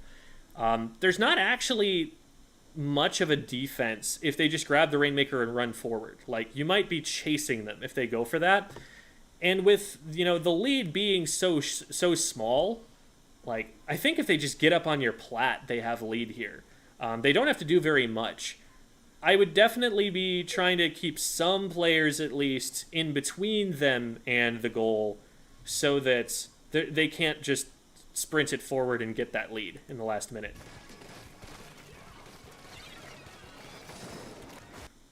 There's another situation, like, from right here, we know that we got a teammate up on, like, the right side or something, but let's say, like, this teammate dies to a Rainmaker shot right now. If you over-focus this fight over here, the Rainmaker gets to run forward for free. And in fact, your teammate does die on the Rainmaker shot. You're able to follow up afterward. So it's like, there's very little that's actually stopping them from just taking the lead straight up off of that situation. I probably wouldn't have picked up there because there's not really a clear way for you to go yet.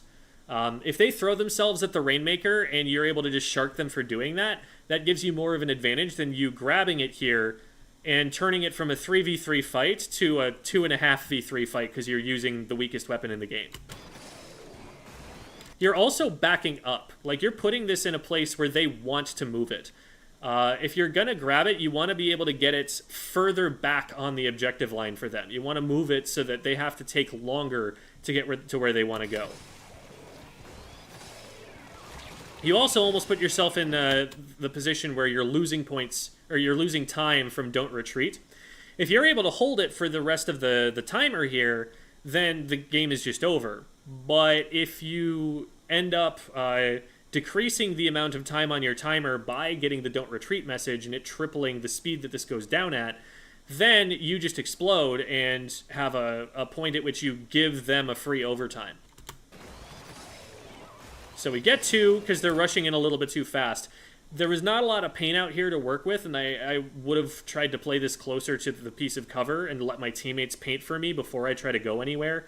But we kind of just catch them out and they miss their shots. So at this point, we really need to start moving forward. This player, out of position until they splat your T-Tech.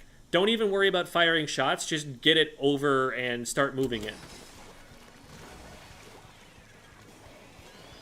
Because by now, they're going to be in position to actually stop you. But if you just sprinted it over there, you could have gotten it up onto here and maybe jumped it across and been able to sprint a little bit further. Another option that you have, though, is to just drop it down into the low ground here and stall it. You don't actually have to move anywhere. Just get yourself away from enemy players so that you're not going down in the last... Okay, at least he didn't go down in the last 15 seconds. But we probably just didn't want to ever give the Rainmaker back to them at this point. Either that or we wanted a much bigger lead to be able to help with it. I would not be jumping in, yeah. There's way too much orange ink around that player. They're probably dead. Well, they might get out. Okay, so there, they did the thing that I was telling you not to do, which is they didn't put someone between the Rainmaker and the goal, and someone just grabbed it and kept running. But grabbing it here is a big mistake because it's the last 15 seconds, and if the winning team loses the Rainmaker with 15 seconds left, it automatically guarantees an overtime to the other team. So they wanted to just leave it on the ground at that point.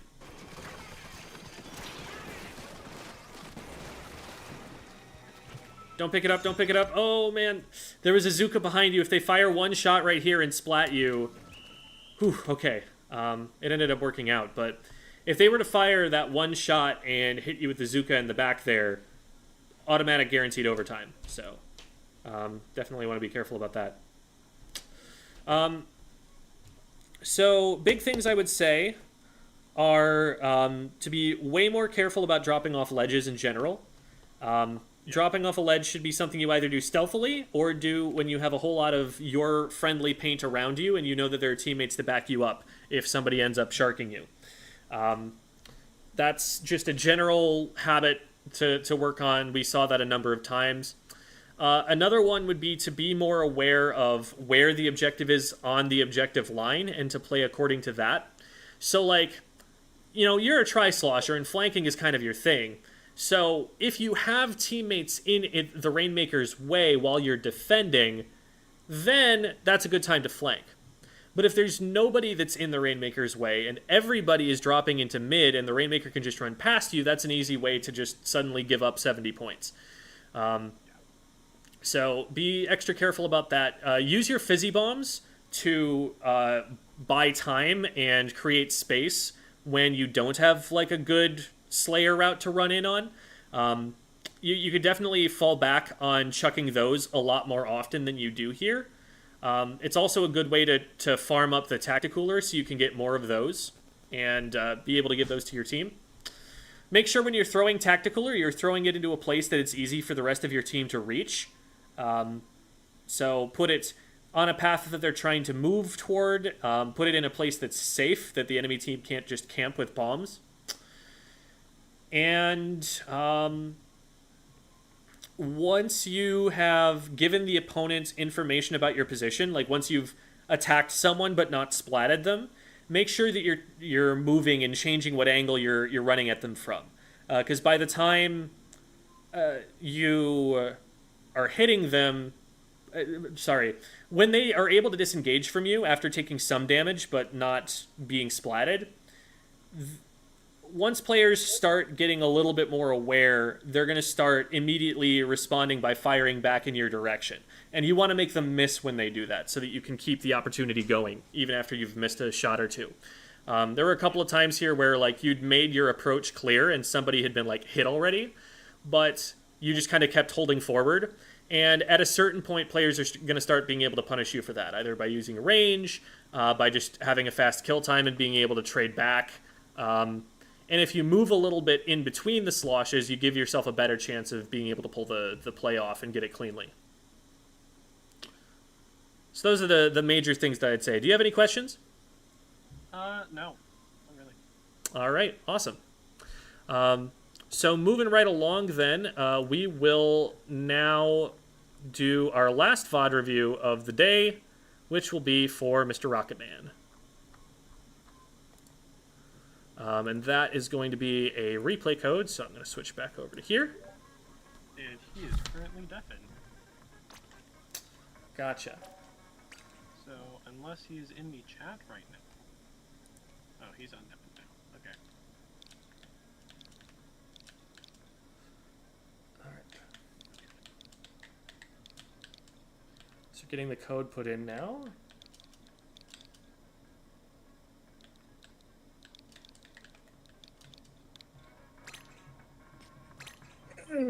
All right.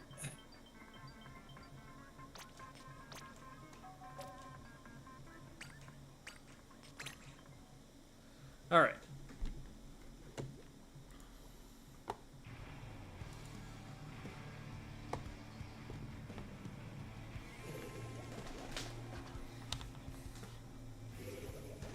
How do you farm chunks? Is it Salmon Run? Yeah, Salmon Run is the most efficient way to get chunks for gear. You get them faster from playing that, but you also can get them just from playing normal matches. Any online match made mode will farm up slots on your gear, and you'll get the extra ones pop off. So, however you play in multiplayer online, except for table turf, will work. All right. Hello, Mr. Rocket Man. Hey there. Is this a solo queue match? This is a solo queue match, yes. Alright. So, Mako Mart has always been a stage that I've struggled with a little bit as a 52. And so I picked this match because I tend to struggle a little bit on Mako Mart. It's just I have trouble figuring out where to stand. It's because it feels like without a bomb, a lot of places are just like there are so many ledges. There's so many ledges. There's so many places where people can surprise you by painting up a wall that it feels like without a way to directly clear out like an area without an area underneath a ledge or above or on top of a ledge, it's it's very easy to get got. I would agree. And I do not ever play the 52 gal on this map. Yeah, I fair play Splash typically instead. The burst bombs let me poke over stacks, for example, and the crab tank is really strong at holding on the stacks. Could also run something like Zap or V-Shot is really good here. T-Tech would also be pretty good here. So you've got all of those options, right. and that's typically what I would go. And for Okay, fair and enough. I think you've made a good assessment there of what the issues are. What? So, I think the what me- I it's a good thing that I have. It's a good thing that I main shot then because one tricking with 52 not necessarily a winning strategy. Yeah. I will say, especially because of the verticality of the stage, it's helpful sometimes to have the whales so that you can see where people are. Yeah, that's fair. But you can get that sort of utility in other ways as well. So Especially like I said to you earlier. Well, I said to you in a DM that I'm with like a team of my friends in like a casual kind of tournament. And so for that kind of in that kind of play, that would be where I can like actually build out our comp. That would be good to keep in. okay, yeah, sure thing.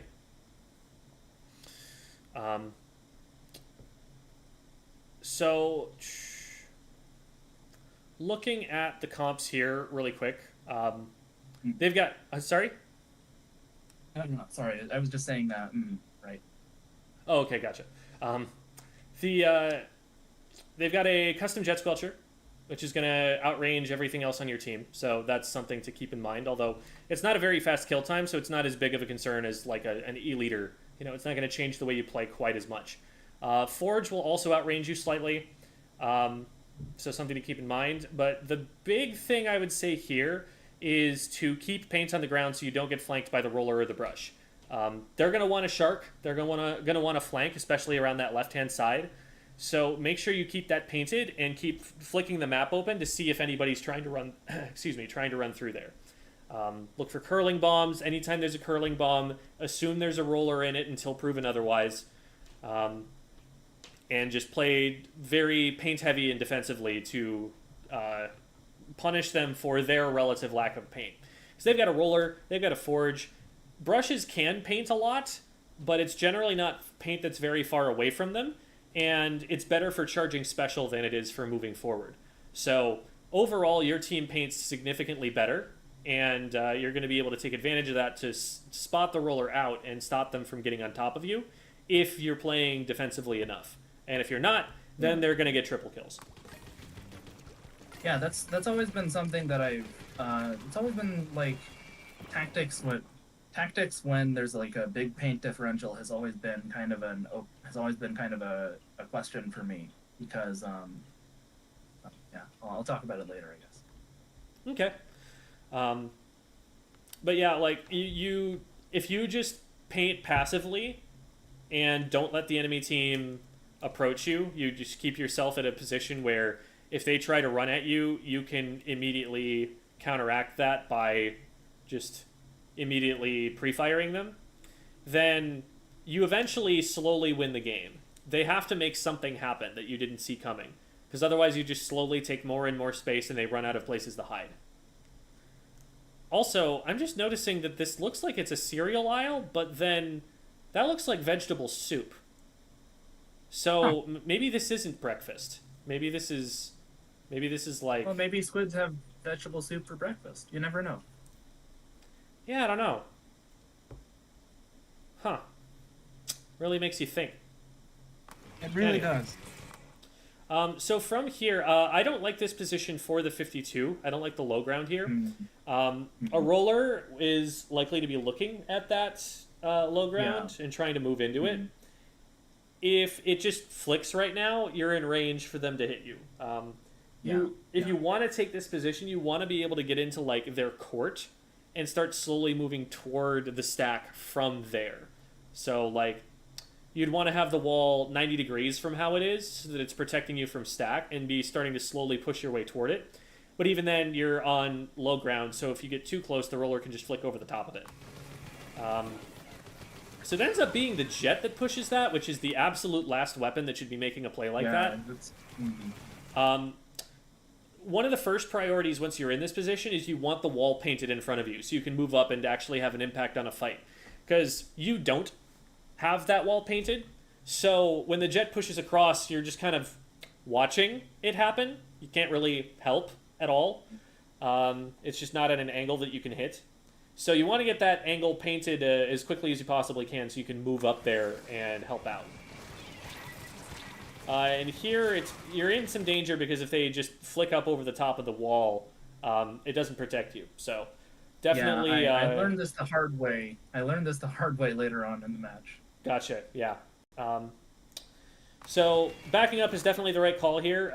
The shots that you're firing there are out of range. That's something that you kind of learn over time, but definitely there, you got to be considering, am I getting anything out of these shots for the time that I'm losing on the splash wall?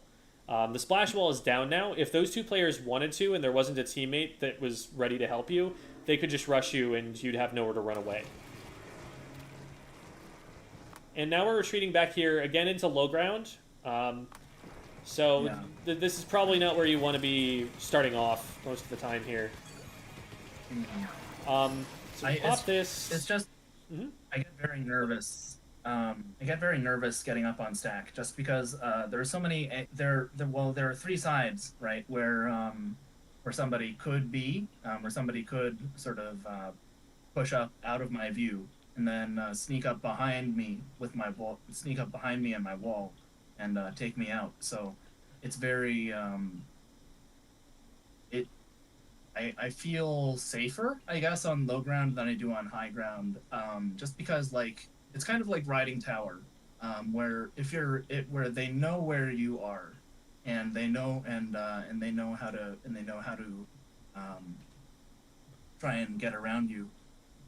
The way that you resolve that is with awareness. When you get up onto the stack, you can see everywhere that they could approach you from. You can see if somebody is moving down to the bottom left, and you won't see them once they get behind you, but you can see their paint go down in the first place, and you can see them try to run in there. You can get on top of that stack before they can get into that trench. So once you're up there, you can see whether they have gone behind you. There's no way for them to do that without literally moving through your camera. So that's one thing. Another thing is that you can cut off one of those options with your splash wall. And from high ground, it's going to be a lot harder for the roller to get up over the top of the splash wall because they need a lot of extra height. They need to use some of their weapon's range on just getting it up over the top. So they need to be like right underneath that wall if they're going to be able to hit those shots. So as long as you keep paint around you defensively, you're going to be safer up there. Because the problem here is that you also can't see if somebody's on the high ground above you. You have no way of knowing whether they're there, and they have an even better fight against you if they sneak up on you that way. So Yeah, absolutely. I guess if I had to say something, it would be like at the very least, to my left is just open space where nobody could possibly be, and maybe that contributes to that feeling but that your reasoning makes a lot of sense. also, from here, if the opponent decides to try and make a play on your basket, like let's say a bunch of your teammates go down and they're trying to score, Yeah. you don't really have a way to stop that. There's no way to. Yeah, I'd have to go up wall and go up onto stack, and then by that point it's already too late.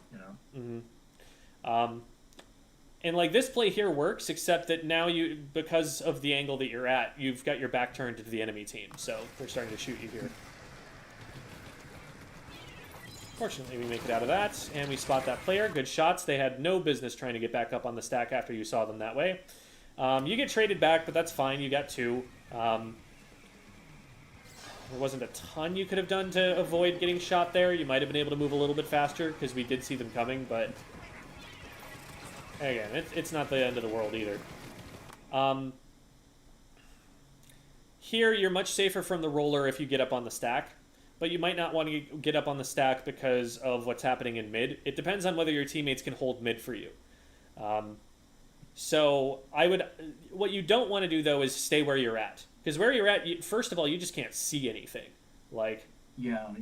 you've got that block cutting your view off of the entire left side of the map. You're looking pretty high up, so that's cutting your peripheral vision by a lot. You can't even see what's going on in the right court over next to you. So we don't want to stay here for very long. Yeah, the better position that we're rotating to there. It feels. Go ahead. I tend to gravitate towards this kind of position actually, where the wall is sort of touching another piece of cover, but that's which wall? The ink wall. The ink wall. Sorry. The ink wall. Oh, the splash wall. Okay. Splash wall. Sorry. I don't listen. I haven't slept well in a week. You're all good. You're all good. Yeah, where the splash wall is touching some other piece of cover to sort of extend that piece of cover, but it's a good point that you make about that cutting off my guidelines essentially. So maybe something we could go over later, not necessarily right now. It's just sort of like the general like splash wall positioning in general, I guess. But yeah. What you want to be doing in the general case is being able to see whatever is going to threaten you in the near future. Right. And that's what's making these positions not work super well. That like there are people who can get into positions where they could hit you, and you just can't see when that's going to happen. Right. Especially that you can't shoot at it. So taking positions where you have some more open sight lines, on one hand, yeah, it's a little bit scary and that you don't have cover right next to you. Yeah. But on the other hand, you're going to be able to see better. And so you'll know that those are coming because they're just moving through what you're seeing. So like this position behind the triangle here is actually great because you're able to see the right side. You're able to see a little bit up over the top of stack. You're able to see a lot of mid. You're able to see pretty far over to the left. It gives you a bunch of open sight lines, and you're still behind something. So that's like a good general position to rotate around. Now, you obviously don't just want to sit back there the whole time. Oh yeah, for Because sure. eventually someone's just going to bomb you out. But like that's the kind of position that you're looking to move from one to the next. Places where you do have cover, but you can also see, and you're taking positions that let you see around it instead of putting it way too far into your camera. Are there Uh, I know that you talk sometimes about like for when you're coaching backliner players, you talk about Devi's like backline positioning charts. Are there charts similar to that for frontliners? You Backliners are more positioning dependent. Mhm. That meaning that they have fewer of those positions that they're able to successfully take. Um, Right. there So are it's more of a definitely some spots that I can recommend as a frontline weapon, but there are so many more of them that it would yeah, be a yeah, lot to remember. yeah. You have to sort of more dynamically be able to spot those out. Right. Because it also depends heavily on like how much control your team has, and your job is to take more and more control. So there are going to be more different Yeah. kind of stages of the game for you. Mhm. These shots that you're firing over are not Same. going to cover the whole the whole stack. So if Yeah. anybody is up there, it's not necessarily stopping them from just dropping down on you, especially because you fire them from Mhm. so long, so they know that you're looking in that direction and they're not going to see you coming. Yeah, yeah. I think it's a well. I'm aware that the roller is up there, right? I'm aware that they are on top of stack, and these shots are kind of to try and push them, try to push them away. But as you can see, that doesn't work out. So. Hmm. At that point, they've just won the position. Hmm. There's no safe way for you to continue, and you're going to need to back Right. up without more resources. Hmm. Okay, fair enough. And then they just kind of jump swing forward until they die. So nothing much going to happen out of that. Oh, Yeah. okay. So let's back up for a second. Okay. Uh, so roller's going in, and we jump in. Yeah, we didn't really have a lot of warning that there was a booyah bomb out. We would have had to see that coming on the like screen above. So at this point, we gotta kind of just gotta run forward. Even though we're running into the ink storm, that was the only way out, Yeah. and just hope that nobody's shooting us on the other side. So that's just kind of unfortunate. Really well placed booyah bomb. Yeah. Very well placed. All things considered, though, our teammates handled that really well. Like that could have been a lot worse than it was. I like Oh, that we're for sure. taking this stack here. You can definitely push for a little bit further forward than that. If somebody's going to come at Yeah. you from the left, huh? No, that was I was about to say like I remember for this match at that exact moment thinking like I was expecting the ball to go out further than that for some reason. Like I felt that like Oh no, I'm not saying I throw the wall further. I'm saying you move further. oh me Like the okay wall, the fair wall's in a good spot. The hmm, thing is, because you're not moving all the way forward, you can't see where anybody is, and you're never going to find the yeah shots. If they see you hmm, getting up there on this on the stack and you're painting the whole thing, they're either going to run away or they're going to try and attack you to get you off it. yeah If yeah they're yeah running yeah away, you're never going to find your shots if you just stay back there the whole time you're painting it and never move up and try and find the shots. If they are moving to try and attack you, you're still relatively safe because from that position you'll actually be able to see them coming. From back hmm, here, you can't really see whether is the yeah roller yeah coming at you from the front? Are they coming at you from the left, from the right side? Like you can't see because the whole hmm, stack is in the way, and we never give hmm, ourselves the sight line where we can see it. Okay, at yeah this point, it's hmm? I think yeah it's no go ahead sorry I was going to move on. So if it was something about the okay previous yeah situation, okay. um all I was gonna say was that yeah it's once again like me just being kind of allergic to high ground just because it feels very exposed it feels very it feels very vulnerable um but that's something to consider going forward I guess Definitely, like, don't feel like perfectly safe just standing up there, but also Mhm. get more specific about what's unsafe. Like, don't just think, I'm scared. Once you're there, think, where can someone attack me from? Where are the threats? And play to mitigate those instead of just assuming there's threats everywhere. Yeah, yeah. So at this point, the brush is pretty irrelevant. You don't have to chase them because your team is scoring. So ideally what happens here is the brush does their silly solo queue brush thing and just runs into your base and gets enough clams to, make a power and start scoring on your basket. But because they're there, your team has a 4v3 on their basket, and you just keep cycling clams so that their basket never closes and you KO. That's what can happen if this brush is allowed to just do their thing. If we keep... yeah. It If seems it just to happen a lot when the brush is on my team. Yeah. That's a joke. If the brush gets contested, though, now it's a 2v2, and they could actually accomplish what they're trying to, because you have to just turn your back to the enemy team and run backwards. So I would just focus on scoring at this point.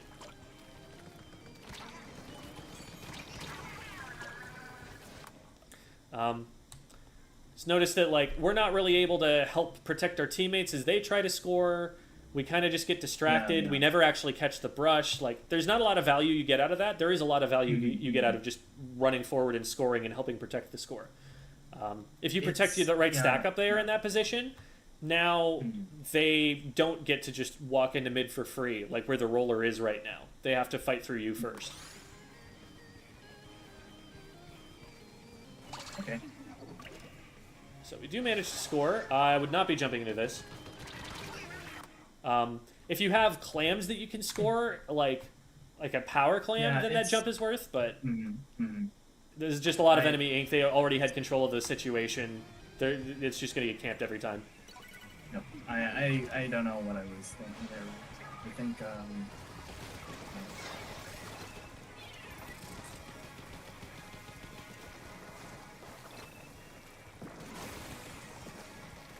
So they know that we're here now because we showed ourselves with those shots.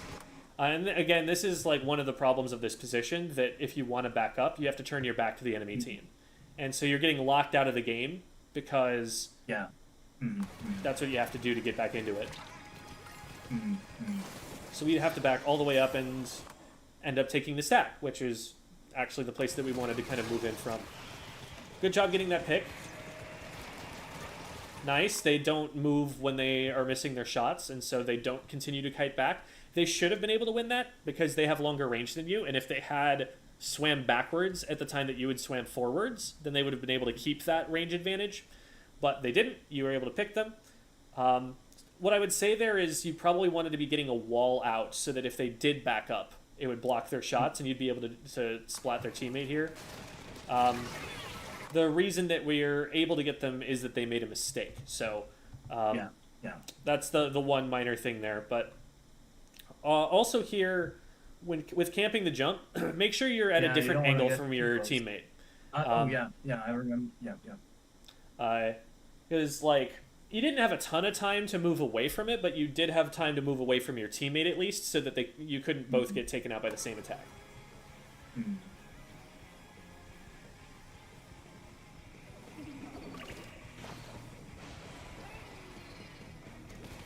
So you've got the brush down there on the left, you've got two out in front of you in the middle. And see, from here, this is a strong position, because if someone's trying to come at you from the right, you see them right there. Someone tries to come, drop down off the ledge and come at you, you have shots on them before they can do anything. You were watching the brush go over there on the left already, so you know that there's nobody coming there yet. You've got the whole area painted. This is pretty safe, as long as you just keep your eyes open and keep, looking for where the next threat's going to come from. Now, the reason that this position is falling apart right now is that you're not able to hold it. You're not able to enforce your zone. This player, honestly, who's marked, I might have just gone after them, even though it's a 2v4, because they're really far ahead of their team. You might be able to just get this pick cleanly and then back up with all the paint you've got here. They're moving really fast. But this is safe up until the point that they start throwing a bunch of extra resources at you. And they're not in position to do that yet, so I would say probably enforce that zone on the right. Probably actually go and right side peek over the ledge on the right and take that player out before you back up. Because now they're getting into your base. And now you got to worry about, like, super jumps. That was pretty dangerous moving through the Booyah Bomb like that, because now you're really damaged and you haven't healed yourself yet. It doesn't even take, like, a roller direct to splat you at this point. If you're trying to just shred the bubble, usually best to aim at the weak point unless it takes away your ability to see what's around you. And there I don't think it would have, because you're already up on a platform. So aim at the weak point and you'll get it down faster. Here, this again is, I think one of the reasons that you're having trouble with high ground is the position you're taking when you're on the high ground. You're too far back away from this ledge to actually see or hit anything that's down over the side. Yeah, absolutely. I think it's a habit I picked up pretty early when I was playing, just because, like, if you stand too close to a ledge, like, it feels very vulnerable, because a roller could just flick up and get you from it. You're very visible. You're very close to the enemy if they decide to try to push up. But on the other hand, you're also in a better spot to actually resist that. So. Yeah. In this particular situation, they actually can't see you swimming over there very well. If you're walking over at them, then yeah, like, you're probably not gonna... this is still too far forward. If you're walking at them, then yeah, they'll see you. But if you shark over there, they probably won't know, as they're hopping up the side, that you're just sitting there watching them. So I'll point out where exactly it would help you, I think, to be doing that. I think from there, you just drop off the backside and come up the wall afterward, instead of trying to cut straight through the Booyah Bomb. Very close to death there. So we shred this. We see the player moving over this way. Now, if they're moving over this way, they're probably going to try and come around. So at this point, I'm making sure to get paint on the very edge of that ledge, so that I can be just sitting there instead of firing these shots, because these shots are not going to hit anything. You can't really hit that angle. Instead of firing these shots, I'm just sharking slowly towards the ledge and turning the camera to wait to see if they come up. And then if they do come up, now I can jump on them. And I can actually be on top. But because you're shooting from this angle, all of your shots are going to go over their heads. And all that's happening is you're telling this player where you are. I think I was trying to count on fall off there, but that's... Yeah, it wasn't possible from that angle. Okay, nice.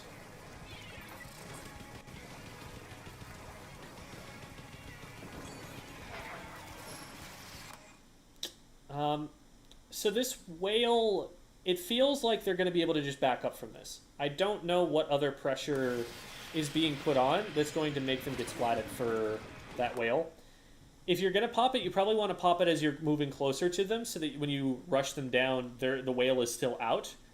Because now it's just a 1v1 and you're marked as well. So you end up being able to get them, but they really didn't have to give you that. Either that, or aim it where your teammate was pushing on the right-hand side, so that it helps them against someone that's, they need to pressure. The roller really can't do anything on the left-hand side, because they'd need to, like, drop a curling bomb down there to really be able to swim through, and you're going to see that from a mile away. So, whew, okay, good shots. You were a little bit damaged, so I was a bit scared that they might be able to catch you out there, but good job moving and hitting your shots. We stand still, firing just a little bit far behind them there. We want to lead our shots a little bit more to be able to hit the brush. There we go. Rollers coming up here. If you pre-fire that, you might catch them. Okay, we didn't catch them, but we see someone coming over there. Again, turning our back to the enemy team. Try to move more sideways than to, like, do this full 180 kind of thing where we're turning all the way back around. Okay. They do have a disconnect as well now, So we kind of just have to Yeah. stop them from scoring here.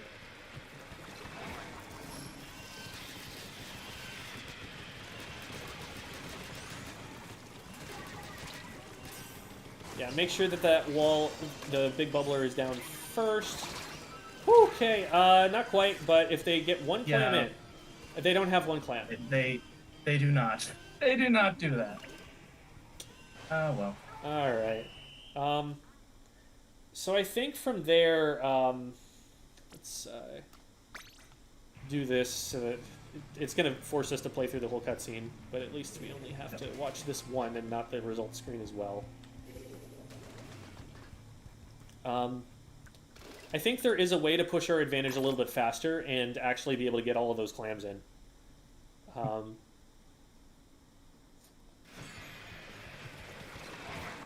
So at this point, they're all marked, and there's a big bubbler out, and the big bubbler is the problem for us.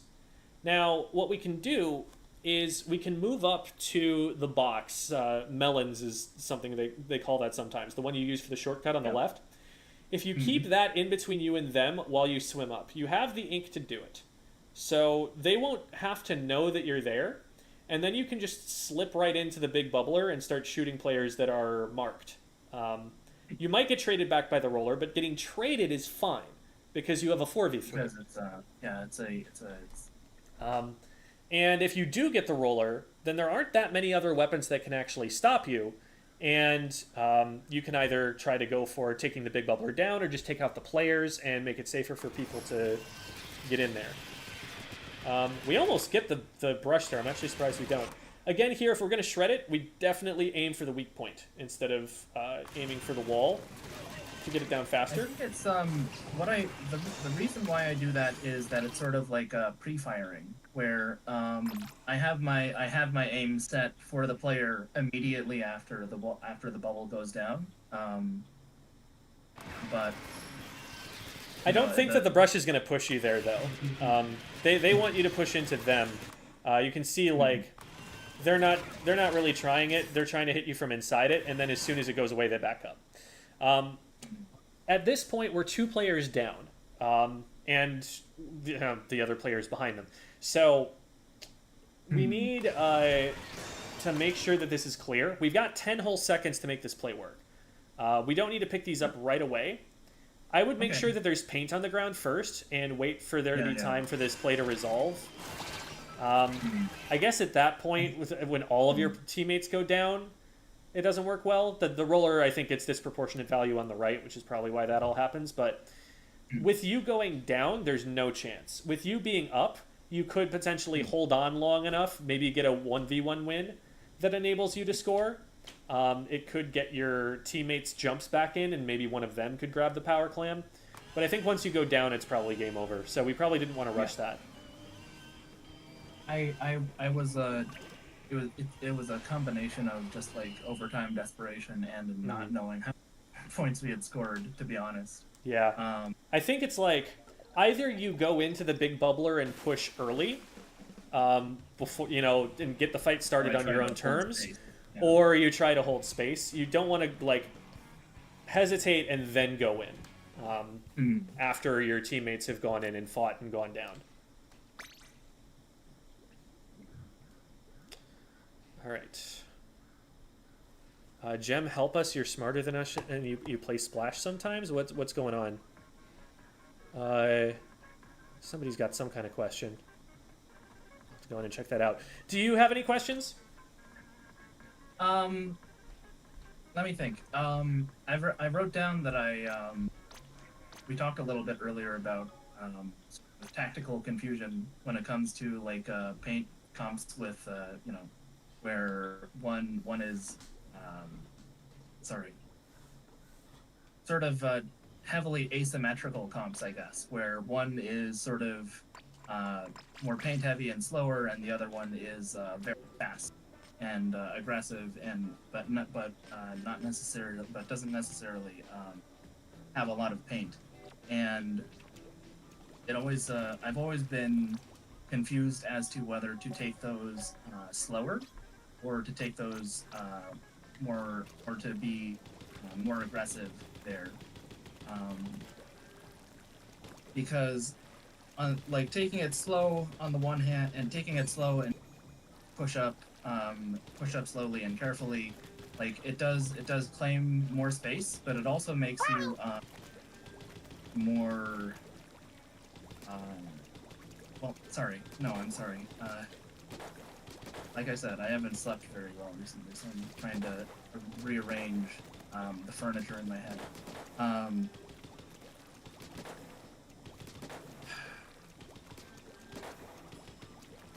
When you're against a team that is very aggressive but not very heavy on paint, should you try to be aggressive in response and try and push up with the paint that you have?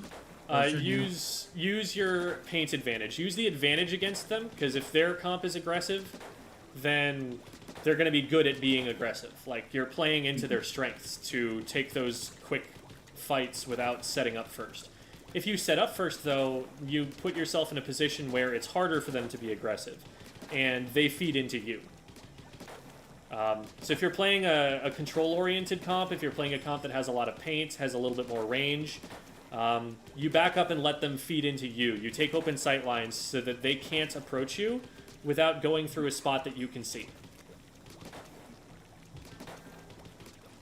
It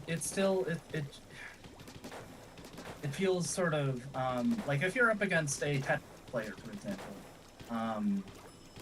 It feels like the longer that you stay, the longer that you like are visible to them, the longer that the more that you, the more that they can see you and understand where you are, the more vulnerable you are to them. Because your paint doesn't really it doesn't matter all that much if you're up against a Tetris player or another weapon that's very good with movement that is hard to react to, you know. So what you need to do is use the paint to create situations where you know where the threat is going to come from. If you're not using the paint for vision, if you're not using it defensively, then yes, they are going to get on top of you. And I think some of it might be camera angles as well. But the idea with a Tetris comp is once you figure out where the Tetris are, you splat them and then you immediately rush forward before the Tetris can get back in play. You play around the power play that's going to happen because the Tetris are going to feed. You try to make it so that the Tetris can't put their team in a position where they can trade something back for them, where they just lose the Tetris every time. And since they're not getting any paint in the meantime, having a player down, that gives you the paint advantage to move forward. Remember also that paint advantage is massively, massively increased when they have a player down. Like, it doesn't matter if your team paints worse. If you splat two members of the enemy team, there's no combination of weapons in the game that's going to outpaint you that's realistically going to happen on any team comp. So, being splatted is obviously, you know, gonna reduce your impact and reduce your ability to paint. But the paint is still going to give you information, even about a Tetradulies, and you just need to be aware not to put yourself into certain map positions where they can jump on you without you knowing. Like, if you're painting a lot, but then just pushing around a blind corner like this, then yeah, you're gonna get sharked by someone who's standing right there. But if you paint defensively and take it wide around here, and then start painting into here, and you tap that person, and then you back up, there's nothing they can do about that. They have to either rush forward and commit into you, or they have to just back up. And slowly, meticulously working your way through like that will make it so that even if you don't splat people, you can still push an aggressive team back. Okay, I think that pretty much covers everything. Thanks for the lesson. Yeah, no problem. And I'll probably play a game here on 52 and talk a little bit about it while I'm doing, but there was a question in chat that I want to get to real quick. If I can scroll up far enough to find it.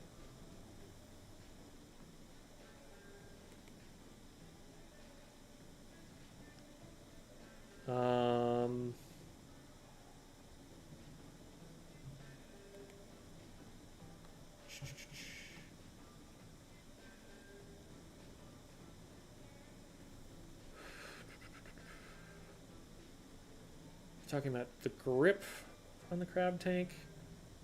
Hard to do crab combo with only one finger on the shoulder buttons?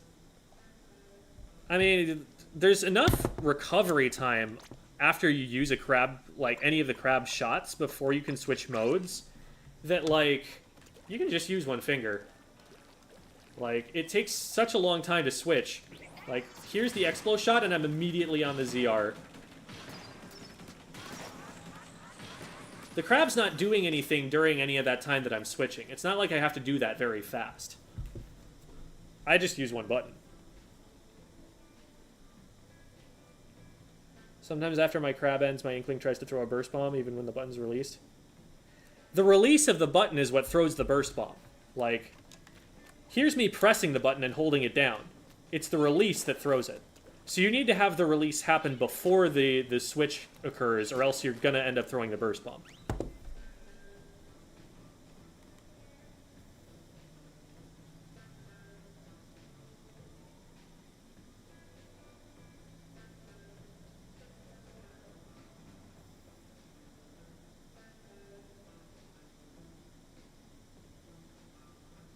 Hopefully that answered the question.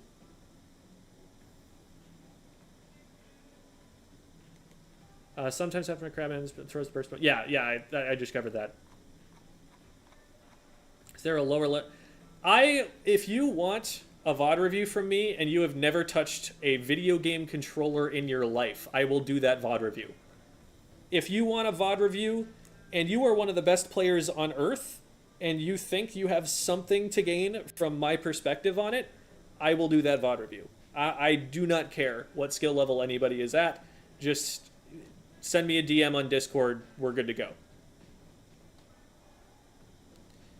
It's a reason that I make videos for everybody, right? There's, like, how to get out of C rank is one of my videos. You're already out of C rank. You've already cleared that bar. And that's not even the lowest bar that I'm going to set. So, thank you for the raid, Giga Joltfee. Welcome. Thanks for bringing everybody around. Unfortunately, you okay, now it shows up.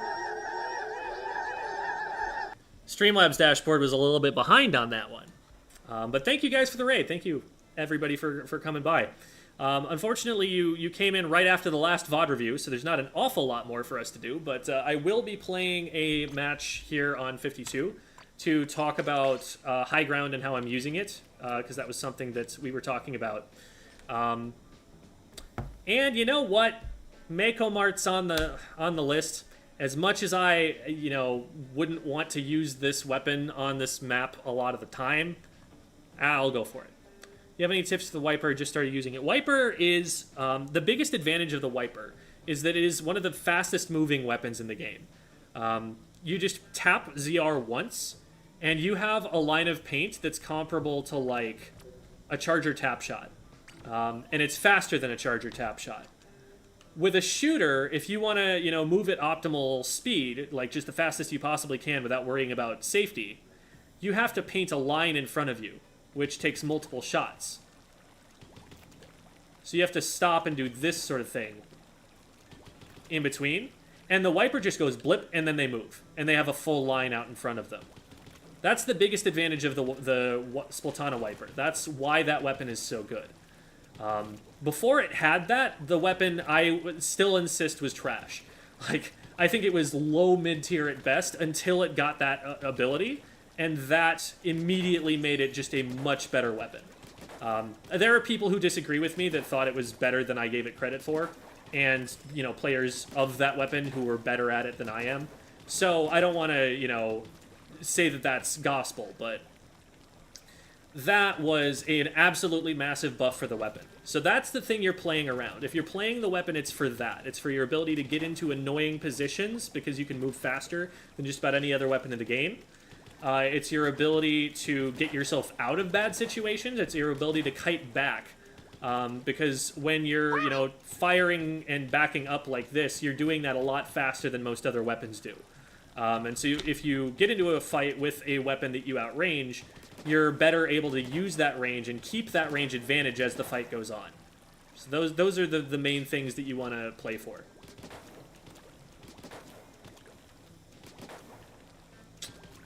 one thing that a Tetris player wants to do, continuously attack the enemy team.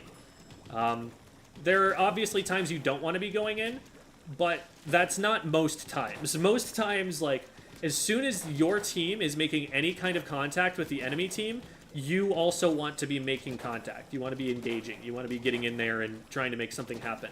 Because the chances are pretty good that you at least trade, and you're just going to run a lot of quick respawn in case you don't trade.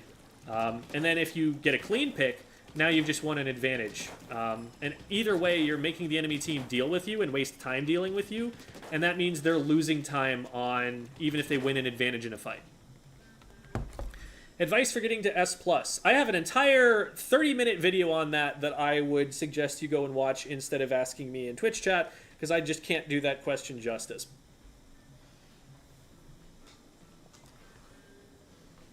Any update on What Am I Doing Part 3? It exists, it's just taking a really long time. The problem with that video series is that they take a really long time to make, and extra time these days that I have for making videos, I'm tending to try and put toward Rogue English Teacher to make sure I've at least got some videos going out onto that second channel every now and then. So I haven't had time to work on longer projects. They've all had to be like one-day things.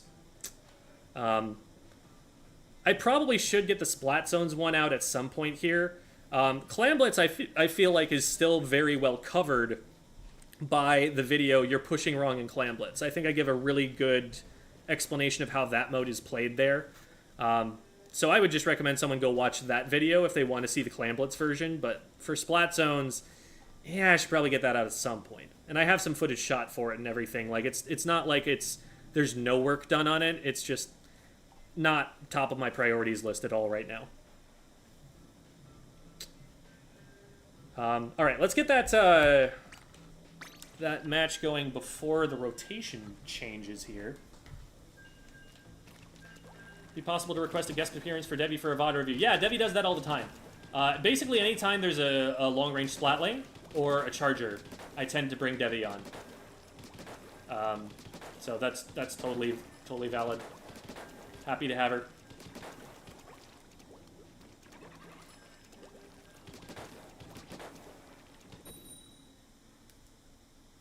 Advice on having to deal with other players flanking and avoiding bombs or specials.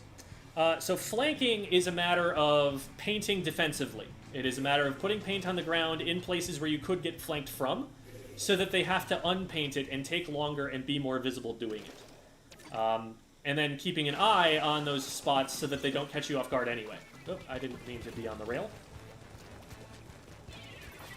So like here, I see that there's this hurling bomb, and I know that there might be someone down here, so I'm not going to do anything until that's cleared out. Ah, shoot, there's a tent that's going to try and push in. That's going to be annoying.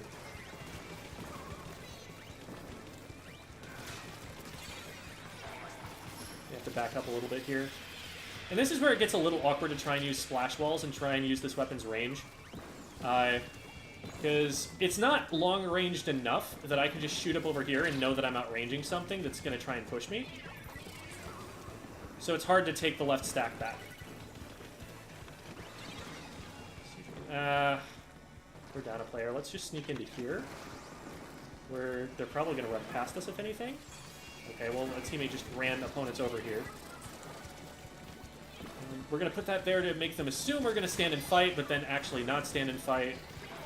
Should be able to pop this, get control of an area where we can paint zone from, and then Big Swig, do your work, please. Oh, no. And we're getting flanked from over here. We really need the Big Swig's help to get the zone. Oh, boy. I'm the only one alive, but I need to keep fighting for this because there's no time to re-engage.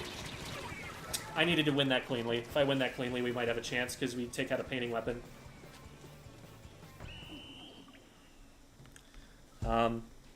So hopefully that shows how I'm playing around the stack to keep myself safe a little better. Like, as soon as that curling bomb went down through the left side, I am respecting that. I'm not letting that happen on my watch and not go down after it. When I'm seeing someone out of the corner of the right side, I'm turning to immediately look at that, and I'm also backing up so that if I get rushed at the same time from the front left, I buy myself time to deal with what's on the right before they get to me. And sometimes I'm just getting backed up all the way, and that's because this weapon is not particularly great at dealing with that side of the map. But hopefully that gives you a better idea of how to keep yourself alive. As you can see, none of us went positive there. But I at least only died once, and that was at the very end when I had to make a desperation play and missed some shots that I really shouldn't have missed. Otherwise, up until that point, I was totally fine being on that stack, even in situations where we were all down. So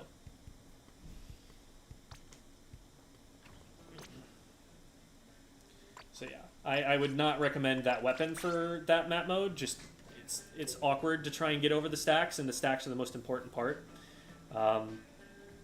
But there are definitely ways that you can at least keep yourself from going down early while still holding those kinds of aggressive positions with the, unique way that the weapon works.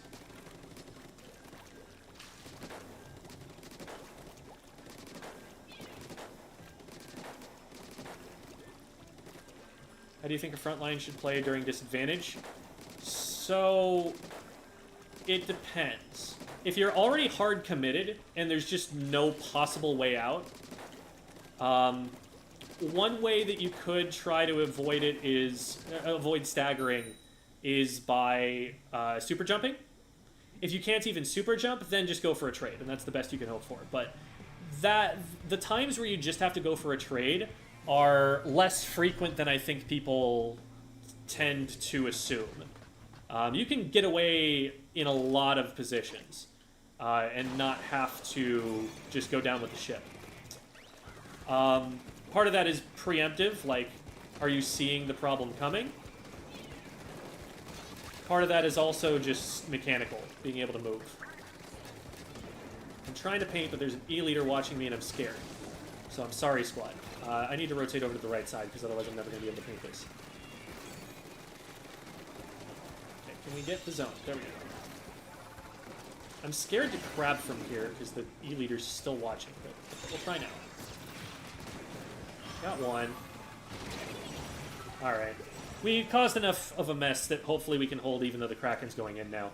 Oh man, and we're all turning and looking at the Kraken. That's the thing about the Kraken. Don't look at the Kraken. Look at literally anything else, because shooting the Kraken does nothing for you. Keep yourself alive from it. Like, if you're the one being chased, then yeah, you gotta move. But you don't have to, like, let the Kraken dictate what your entire team does. Oh, crud. I didn't think someone else knew where I was.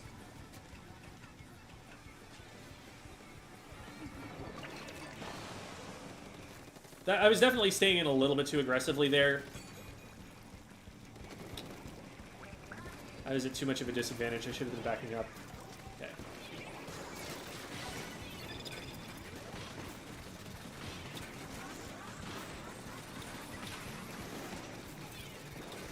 Hopefully we get Cap here. There we go. Right. So there's one who's just kind of keeping himself stuck in there. Oh, so they can crack it. Well. Hopefully nobody's seen this. Okay, the E-leader's probably seen me now, but I don't care because I'm in behind him. Now we don't want to push this too hard yet. We want to wait until the team is back. Do they know? Oh, I still don't think they know. They definitely don't. This guy knows. Oh. Okay, so we should be able to win off that and take zone. That is not what's happening, though. Okay, there we go.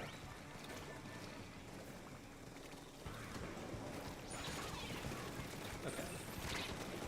Let's get out of there. That's not good. Oh boy. Okay, E-leader's down. So now we do this. Oh, crud. Okay, so now we're going to be target number one for the Kraken.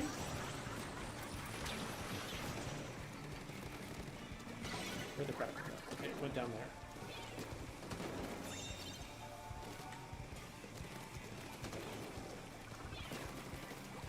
They're weak. Twice. We don't follow up on that because there were too many players looking at us and we were going to go down before we could get them. So we took the shots that we could and then stopped. Ah. I didn't mean to stick to the wall that extra time. I was trying to swim away from it at one point. I think we probably could have held for KO if I'd stayed alive there.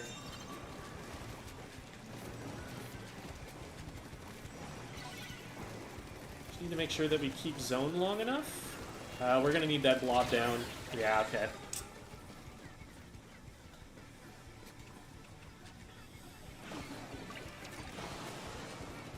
Blob will outpaint me. Close to crab. Should hopefully have it for this retake. I would like to get closer though. What are we using? Okay, that was risky of me. I'm probably gonna get flanked here because there's nobody watching the right. Yeah. Oh my god. I don't know what was going on over here on the left. We didn't have an angle on it. It doesn't really give us that much control over the zone. And at this point, we probably lose. We really have to just force our way in and go for cap, and we don't have the paint to do that.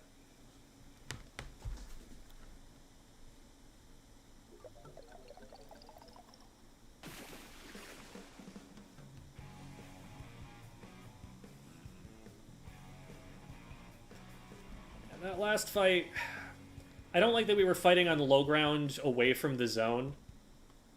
That's the reason I don't really agree with going in on the left there. With that being there, the enemy team could control the zone, but also just flank me by running through mid if I tried to look over at it. So I had to back up, and I had to look over to the right. I wasn't really protected in the crab tank. So, not a great one. I'm probably not going to play more. I'm getting a little bit hungry. For one thing, I know I don't play well when I'm hungry. But also, I might have a team practice coming up here pretty soon. So I'm going to have to dip. Thank you, everybody, for watching. We're going to go and raid out to... Let's see. We've got some options today. Let's go raid Barry. It's been a minute since we've raided Barry. Looks like he's doing a crossword on stream. I don't know, but that looks interesting. Barry is a really good backline player. If you want tips on anything longer range than, like, yeah, he even plays bamboo too. He'll probably be a pretty good source of information for that. Also just a really popular streamer on Splatoon in general. So, thanks for watching, everybody. Here are my links in case this is your first time watching and you don't know my Twitter, the Squid School Discord server. If you want a VOD review, like there was on stream today, you find me on Discord through the Discord server that you can find in there, and just send me a DM, and we'll set it up that way. So, there's also a Patreon if you would like to support me there. You can support me through YouTube memberships as well, and that gives you the ability to vote on the comps for Silly Comp Sunday, which is a stream we do every weekend. And there's Twitter and Twitch and TikTok and all sorts of other stuff. So you can check that stuff out there. All right, let's go say hi to Barry. School's out, everyone.